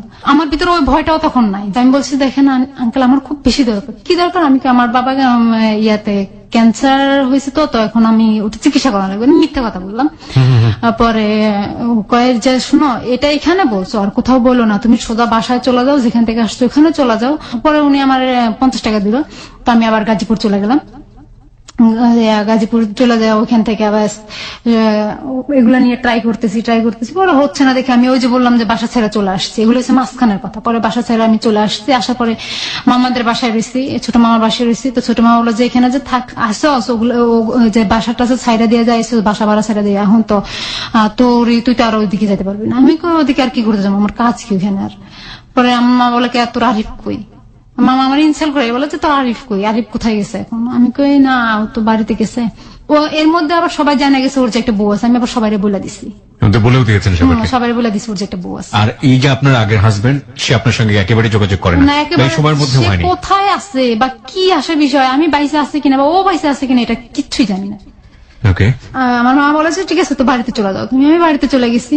এই কিডনির ব্যাপারটা কথাটা তো ডাক্তারের সাথে বলে, ডাক্তারের ফোন নম্বর নিয়ে নিছি। কোন ডাক্তারের? এই যে ডাক্তারের কাছে ব্লাড টেস্ট করাইছিলাম। আচ্ছা আচ্ছা। ওনার ফোন নম্বর নিয়ে নিছি। উনি বলছে যে ঠিক আছে, আমি কোনো সময় সরাই দিতে গেলে এটা নিয়ে আলাপ করে তোমার জানাবো। ঠিক আছে, আমি ওনার ফোন নম্বর নিয়ে বাড়িতে চলে গেছি। এখন আরিফের সাথে আমার দেখা করতে হবে। আর আরিফের সাথে আমি দেখা করবো, ওকে না দেখলে আমার ভালো লাগতেছে না। পরে আমি ওর সাথে দেখা করবো, আমার হাতে টাকা নাই। এখন ওই যে আরিফ রাসেলের ওই বিচারটা নিয়ে তো চেয়ারম্যানের বোর্ড অফিস, গ্রামের বাড়িতে যেটা বলে উপজেলা অফিস, তো উপজেলা অফিসের সচিব ছিল কি, যে উনি বিচার টিচারি করে চেয়ারম্যানের কাছে নিয়ে দেয়, বিচারের ডেট ফাইনাল করে আর কি উনি। তো ওনার কাছে গেলাম, উনি আমাকে দেখে উনি আমাকে খারাপ প্রস্তাব দিল। কিসের বিচার আপনার? কার সঙ্গে? রাসেলের সাথে আমার তালাকের বিচারটা। ও আমাকে ডিভোর্স নামা তখন পাঠিয়ে দিচ্ছে। আমি বাড়িতে যখন গেছি তখন আমার ডিভোর্স নামা পাঠিয়েছে। আচ্ছা আচ্ছা। আমি চাইতেছি আমার কাবিনের টাকাটা দিয়ে। কাবিনের টাকাটা আপনাকে দিয়ে দেখ, মানে আপনার দেনমোহরটা দিয়ে দেখ। হ্যাঁ, কাবিনের দিয়ে দেখ। কত টাকা ছিল দেনমোহর? দেনমোহর ছিল হলে 2.5 লাখ টাকা। 2.5 লাখ টাকা। সেটার জন্য আপনি মানুষের কাছে যাচ্ছেন বিচারের জন্য, আপনি থানা পুলিশে যাননি? না, থানা পুলিশে যাই না। আমি যে এলাকার যে মেম্বার ছিল আমার, সেই মেম্বারের কাছে গেছি বিচার চাওয়ার জন্য। উনি আমার কাকা হয়, কাকা ডাকি বড় গলায়। উনি আমাকে বললে যে আমি যা বলবো তা শুনতে হবে, তাহলে আমি তোমাকে তাহলে বিচারে জিতাই দেবো। আমি কি শুনতে হবে আমাকে? আমার বললো যে তুমি আমার ফার্নিচে ছিল ওনার, ওখানে আসবে, সন্ধ্যার সময় আসবে। আমি কেন যাবো ওখানে? বলে তোমাকে চাকরি দেবো। আম্মা বলছে যে যাবি। আমি কই না, ওনার তো মতলব খারাপ। তুমি তাহলে সন্ধ্যার সময় আমাকে যেতে বললো কেন? আমি বুঝে গেলাম যে ওনার মতলব উনি সন্ধ্যার সময় যাওয়ার মানে চাকরি দিতে হলে সন্ধ্যার সময়, দিনের বেলায় কি হয়েছে। পরে উনি আমাকে সন্ধ্যার সময় যেতে বললো, আমি দিলাম না। পরে আমাকে মোবাইলে বললো যে আমি যা বলবো তা করতে। আমি কি করবো কাকা? আপনার সাথে আমি কি করবো? আপনি তো আমার কাকা, এক গলা যাকে আমি কাকা বলি, বড় ডাক, বড় বাপের চেয়েও ভালো করে আপনাকে সম্মান করি, শ্রদ্ধা করি। আপনি কি যেটা বলবেন সেটা কি শুনতে হবে আমাকে বলেন? তুমি আমার সাথে আমাকে সময় দিতে হবে। কি সময় দেবো আমাকে? উনি আমাকে ফিজিক্যালি রিলেশন করার জন্য অফার করলো। এগুলো আমি রেকর্ডিং করে ফেললাম কথাগুলো। ওগুলা করার পর আমি আম্মাকে শোনালাম, আম্মা দেখেন আপনি কাকার মেম্বাররা বিশেষ করে মেম্বারে এই কাজটা করতেছে। পরে হলো এখন কিডনির ব্যাপারটা হচ্ছে, এখন আরিফ বলতেছে যে আরিফ ঢাকা চলে গেছে। আরিফ বাড়ি থেকে ঢাকা চলে গেছে, মোহাম্মদপুর। ঢাকা চলে আসার পরে ও বলতেছে কি এখন কিডনির ব্যাপারে একটা ট্রাই করতেছে। ও আমার গ্রুপটা জানছে, যায় না, ও ট্রাই করতেছে, বিভিন্ন হসপিটালে যেতেছে, ট্রাই করতেছে এটা নিয়ে। ও নিজেও ট্রাই করছে? হ্যাঁ, ও নিজেও ট্রাই করতেছে। তো আমার বললো যে কি একটা কাজ করো, ঢাকায় আসো তুমি। আমি বাড়ি থেকে ঢাকা আসলাম। আসার পরে ওই যে ও কি করলো, আমার নিয়ে বসে বসে কিছু লিখলো, আমার গ্রুপ দিয়া আর আমার ফোন নম্বর দিয়া এই যে একটা লিখলো, ও কয়েকটা পোস্টার লিখলো। আচ্ছা। হ্যাঁ, অনেকগুলো হাতে লেখা পোস্টার লিখলো, এখানে একটা ঘাম কিনলো। কেনার পরে ও সরোয়ার্দী কিডনি হসপিটালের অনেকগুলো লাগাইলাম। তো পোস্টারগুলো লাগালো? হ্যাঁ, ও নিজে হাতে লাগালো? ও লাগাইছে, আমিও লাগাইছি। আপনিও লাগালেন? হ্যাঁ, দুজনই লাগাইছি। ওকে। পোস্টারে কি ছিল ভাষা? কিডনি বিক্রি করতে চাই, কিছু টাকার বিনিময়ে ফোন নম্বর এত এত, রক্তের গ্রুপ এটা। ও মোহাম্মদপুর ওর বাসায় চলে গেছে, ওই যে বন্ধু বান্ধবের সাথে যে মেসে থাকে ওখানে চলে গেছে। আমার তো থাকার আর কোনো জায়গা নাই। স্টেশনে গেলাম তো 10:30টার দিকে আমার কাছে একটা কল আসলো। একটা কল, জিহাদ নামে একটা ছেলে একটা কল করছে। কল করে বলে যে কি আপনি কি, আমার নাম ধরে বলো আপনি কি অমুক, আমি কি হ্যাঁ আমি। বলে যে আপনি কি কিডনি বিক্রি করতে চান, আমি কি হ্যাঁ। কেন, আপনার তো এটা ফোন নম্বর আপনার, আমি কি হ্যাঁ এটা আমার। কেন, কি হয়েছে, আপনি আমার বলো আপনি কোথায় থাকেন, আমি মিথ্যা কথা বললাম, আমি মোহাম্মদপুর থাকি। কি হয়েছে, আমার ভাইয়ের তো কিডনি দুটা ড্যামেজ হয়ে গেছে, তো রক্ত লাগবে কালকে। আমার যে সময় ফোন করছে বলতেছে কালকে ওর ডায়ালিসিস দিতে হবে, তো ডায়ালিসিসের জন্য কিছু রক্ত লাগবে। পরে আমি কি বললাম, আমি কিছু ঠিক আছে, আমি কালকে সকাল 10টার দিকে আসতেছি। কোথায় আসতে হবে, শ্যামলী ইয়াতে আলমার কাজুল হসপিটালের পিছনে একটা ইয়ে আছে, কিডনি হসপিটাল, ওটাতে আসেন। তো ওখানে গেছি, আমি আসছি, আইসা তারপর আরিফের খবর দিচ্ছি। আমি বলছি তুমি একটু দাঁড়াও, তুমি যে আমার সাথে আসছো, তুমি ও ছেলেটা যেন এটা বুঝতে না পারে, তুমি আমার পিছনে থাকবা, ও কোথায় নিয়ে যায় আমাকে সেটা দেখবা। ঠিক আছে। তো জিহাদ আসাদ গেট আসলো, আইসা আমি কই জিহাদ বললাম, আমি জিহাদ ভাই আপনি একটু আসাদ গেট আসেন, আইসা আমাকে করে নিয়ে যান, আমি তো ওদিকে যেতে পারতাম না, চিনি না দিকে। আচ্ছা ঠিক আছে। জিহাদ ভাই আসলো, আইসা আমাকে বাসে উঠলাম। আমরা যে বাসে উঠছি তার অনেকটা পিছনে আরিফ উঠছে, ওই বাসে অনেকটা সিট পরে উঠছে পিছনে। উঠা শ্যামলী নামলাম, নেওয়ার পরে ও হসপিটালে গেলাম। যাওয়ার পরে ওরা আমার সবকিছু টেস্ট করলো, ব্লাড টেস্ট করলো, আমার ব্লাড কোনো ভাইরাস আছে কিনা, কোনো সমস্যা আছে কিনা, সব টেস্ট করে ওকে করলো। ও করে 1 ব্যাগ রক্ত দিতে হবে। তো আমি যে জিহাদের সাথে কথা বলতেছি, একদম কাছাকাছি যে কথা বলতেছি, তো ওটা আরিফ সহ্য করতে পারতেছে না। ও বললো আর কি আমাকে যে আমি সহ্য করতে পারতেছিলাম না, তাই চলে আসছি। ও হসপিটাল থেকে বাইরে বাসায় চলে আসছে, মোহাম্মদপুর চলে আসছে। 1 ব্যাগ ব্লাড দেওয়ার পরে আমি উঠে দাঁড়াতে পারতেছিলাম, আমার মাথা ঘুরাচ্ছিল। পরে জিহাদ আমাকে ধরলো, ধরে বললো, জিহাদ বললো যে চলেন বাসায় দিয়ে আসে। আপনার রক্তের গ্রুপ যেন কি? ও নেগেটিভ। ও নেগেটিভ। হ্যাঁ। আমার বললো যে কি হ্যাঁ আপনাকে বাসায় দিয়ে আসি। তা আমার তো মোহাম্মদপুর কোনো বাসা নেই, আমি তোকে মিথ্যা কথা বলছিলাম। আমি ঠিক আছে, আপনি আমাকে আসাদ গেট নামায় দিলেই হবে। তারপরে ও বাসে করে আমাকে আসাদ গেট নামায় দিয়ে আমাকে 2000 টাকা হাতের মধ্যে দিল। তো আমি রিক্সায় করে মোহাম্মদপুর পর্যন্ত গেছি। যার পরে আমি আরিফকে ডাকলাম যে দেখো 2000 টাকা দিয়েছে। তো আরিফ বললো ঠিক আছে চলো আমরা হোস্টেলে যাই। তো হোস্টেলে একটা রুম নিল, ফার্ম গেট একটা হোস্টেল আছে, ওখানে একটা রুম নিল। ও দেখলাম কি যখন ও রুমে গেছি আর তখন দেখলাম পরের দিন সকালবেলা ও একটা মেয়ের সাথে কথা বলতেছে। তো ওই মেয়েটা তো যেদিন রাইতে গেছি ওদিনে 12টার সময় ফোন দিছে, আর আমি হ্যালো করছি আর মেয়েটা কেটে দিছে। ও ছিল তখন বাথরুমে। তখন আমি চুপ করে বসেছিলাম। তো যখন কলটা আসছে আমি নাম্বারটা মুখস্থ করে ফেলাইছি। কি করছি, ওই মেয়েটার ফোন দিছে। আমি মেয়েটার বললাম যে তুমি কে? আমার নাম বিথি। তুমি কার সাথে কথা বলো? রাফির সাথে কথা বলো। আমি কে রাফি? কই যে এই নাম্বারটা দিয়ে কথা। আমি ওর নাম তো রাফি না, ওর নাম তো আরিফ, ও আমার হাজবেন্ড, ওর আরো একটা বউ আছে। কি বললেন? আমি বললাম যে ওর সাথে কিছুদিনের কথা বললো। মানে অনেকদিনে পড়েছে, ওর সাথে কোনো প্রেম সম্পর্ক না। আমি তো একটা প্রেম সম্পর্ক না হলে তুমি কিছুদিন ওর সাথে কথা বলতেছো। আমি কি তোমার কি বিয়ে হয়েছে? আমার বিয়ে হয়েছে। আমি কি তাহলে ওর সাথে কথা বলার দরকার না? আমার হাজবেন্ড। মিথ্যা কথা বলেন কেন? আমি কি মিথ্যা কথা বলতেছি না, ও আমার হাজবেন্ড। পরে আমি ওর সাথে ফোন কাটা দেওয়ার পরই মেয়েটা আবার ওর কাছে ফোন দিছে, আরিফের কাছে ফোন দিছে। আরিফ বাইরে থাকতে আরিফের কাছে ফোন দিছে যে বলে তোমার বউ আমার কাছে ফোন দিছে, তুমি নাকি বিয়ে করছো। এগুলা ও আবার বাইরে থেকে নাস্তা নিয়ে আইসা ও আবার আমাকে এগুলো বলতেছে। ও আমার এগুলো বলতেছে, আমার বইলা অনেক আসছে ওদিনই। আমি ব্লাড, আমি ওকে পাও ধরে বলতেছে তুমি আমাকে আর মারো না, আমি মরে যাবো, কারণ আমি কালকে ব্লাড দিছি, আমার শরীরের কিচ্ছু নেই। দেখো আমি উঠে দাঁড়াইতেও পারতেছি না, আমার খুব কষ্ট হচ্ছে, তুমি কেন আমাকে মারতেছো এরকম। আমি অনেক কান্নাকাটি করতেছি ওর পাও ধরে, তুমি আমাকে আর মারো না, আমি মরে যাবো। তো আমি বলছি যে ঠিক আছে, আমি নোয়াখালী চলে যেতেছি। আবার তো আমি নোয়াখালী চলে আসছি। আর ওই যে জিহাদ আমাকে ফোন দিছে, জিহাদের সাথে কন্টিনিউ আমার চলতেছে। ওইখান থেকে আরিফ আমাকে ফোন দিতেছে, দেখো ওদের কিডনির ব্যাপারটা কথা বলো না, ওরা কি বলতেছে বলো না। আমি আচ্ছা ঠিক আছে দেখতেছি। আমি ওখান থেকে জিহাদ আবার আমার পছন্দ করছে, ওটা আবার জিহাদ আমাকে ফোনের ভিতরে জানাইতেছে। ওই জিহাদের বাবা আবার ওদের এলাকার সিরাজগঞ্জে ওদের বাড়ি, তো উনি আবার ওই এলাকার চেয়ারম্যান, বর্তমান চেয়ারম্যান, উনি এখনো চেয়ারম্যান আছেন। তো ওই চেয়ারম্যান তো উনি ঢাকায় আসছে, আসার পরে জিহাদ আবার ঢাকায় পড়াশোনা করে। তো ঢাকায় আসছে, ছেলের বাসায় আসছে, ওই চেয়ারম্যান আসার পরে আমার খবর দিছে। আমি আবার বাড়িতে, আমি আবার আরিফে ফোন দিছি, আমি কই তুমি মামা আমারে টাকা দাও, 100 টাকা দাও, আমার ঢাকা যাইতে হবে। বলে যে কি তাহলে তোরে 100 টাকা দেবো, তুই তোর মারে আমার কাছে না দিয়া যা। আমি কই, তুমি এইভাবে বলতেছো কেন, গালাগালি কেন করতেছো? কয় তাহলে আমি তোর 100 টাকা কোথেকে এনে দেবো, কিসের বিনিময়ে দেবো? আমি কই দেখো কিডনির ব্যাপারটা দিতে হবে না, তুমি এমন করো না, তুমি না দেনা মুক্ত হইতে চাইতেছো, তাহলে তুমি এমন করতেছো কেন?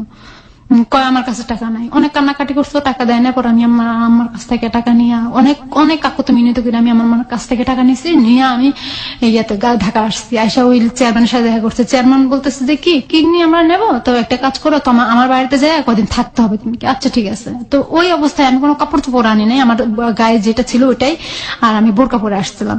ওনাদের এলাকায় নিয়ে গেছেন, ওখানে বলতেছে যে ওনাদের ছেলের সাথে নাকি আমাকে বিয়ে দিবে, যেটা কিডনি দুটাই ড্যামেজ, ওটার সাথে আমাকে বিয়ে দিবে। কিসের কি বিয়ে দেবে কি, আমি তো রাজি না। আমি কি বাবা এটা কি ধরনের কথা? আমি কয় না আসলে এটা মিথ্যা কাবিন হবে। কাবিন তো কোনোদিন মিথ্যা হয় না। দেখো এখানে কোনো মৌলবি দেওয়া হবে না। আমি কি মৌলবিদি না হলে একটা ছেলের আর একটা মেয়ের কাবিন হলে ওটা বিয়ে হয়ে যায়, আর আপনাকে ছেলেকে আমি বিয়ে করবো না, আমার তো হাজবেন্ড আছে। সমস্যা নাই, তোমার গার্জিয়ানকে। তো আমি আরিফরে দেখাইলাম যে ও আমার চাচাতো ভাই হয়, এটা হাজবেন্ড সেটা বলি নাই, ও আমার গার্জিয়ান, আমার ফ্যামিলি বেশিরভাগ সময় দেখাশোনা ওই করে। আচ্ছা ঠিক আছে, তো ওকে খবর দাও। তো আমি প্রায় ওদের ওখানে 6 দিন ছিলাম। 7 দিনের মাথায় আরিফকে খবর দিলাম। আরিফ বলে যে আমার কাছে টাকা নাই। তো আমি চেয়ারম্যানকে বললাম যে কি বাবা আমাকে কিছু টাকা দেন, আমার ভাইকে টাকা পাঠাইতে হবে। মানে চেয়ারম্যানের উদ্দেশ্য হচ্ছে যে আপনাকে বিয়ে দেওয়ার পরে আপনার কাছ থেকে কিডনিটা নিয়ে নেবে, তারপর আবার ডিভোর্স হয়ে যাবে। হ্যাঁ, ডিভোর্স হয়ে যাবে। ওকে। চেয়ারম্যান আমাকে 1000 টাকা দিল। তো আমি 200 টাকা হাতে রেখে 800 টাকা আরিফের জন্য পাঠিয়ে দিচ্ছি। তো আরিফ নোয়াখালী থেকে সিরাজগঞ্জ গেছে। এখানে 2 ঘন্টার ভিতরে কাবিন হলো, কাবিন রেজিস্ট্রি 2 ঘন্টার ভিতরে সবকিছু কমপ্লিট হয়ে গেছে। মানে আপনার সঙ্গে? হ্যাঁ, আমার সাথে ওই ও যে ছেলেটা কিডনি নষ্ট, হ্যাঁ কিডনি নষ্ট, ওর নাম হচ্ছে হিরণ। তো চেয়ারম্যান বলতেছে দেখো মা এটা নিয়ে এই করো না, তুমি যদি কিডনি নেওয়ার পরে বলো যে আমাদের বাড়িতে থাকতে চাও, সারা জীবনের জন্য তোমাকে আমরা রেখা দেবো, আর যদি বলো না থাকতে চাই না তাহলে থাইকো না, সমস্যা নাই। এটা তো আমি বললাম যে আচ্ছা বাবা এটা কিসের জন্য করা হয়েছে? কয় দেখো এটা উকিলে এটা করা হয়েছে এই মাধ্যমে যেন পুলিশি কোনো ঝামেলা করতে না হয়। স্ত্রীর স্বামীকে কিডনি দিতেছে, এটাই কোনো ঝামেলা। আর টাকার লেনদেনটা কারোর কাছে বলবা না, সেটা তোমার ভিতরে আর আমাদের ভিতরে। টাকার লেনদেনটা কতজন ছিল? 4 লাখ টাকা। এটা যখন আপনি ওদের সঙ্গে ডিটটা করছেন, এটা বিয়েটাও করে ফেললেন, আপনার পক্ষ থেকে সাক্ষী কেউ ছিল? সাক্ষী ছিল আরিফ। আর এছাড়া পরিবারের অন্য কেউ জানতো না? আমার পরিবারের কেউ জানতো না এই ব্যাপারটা। ওকে।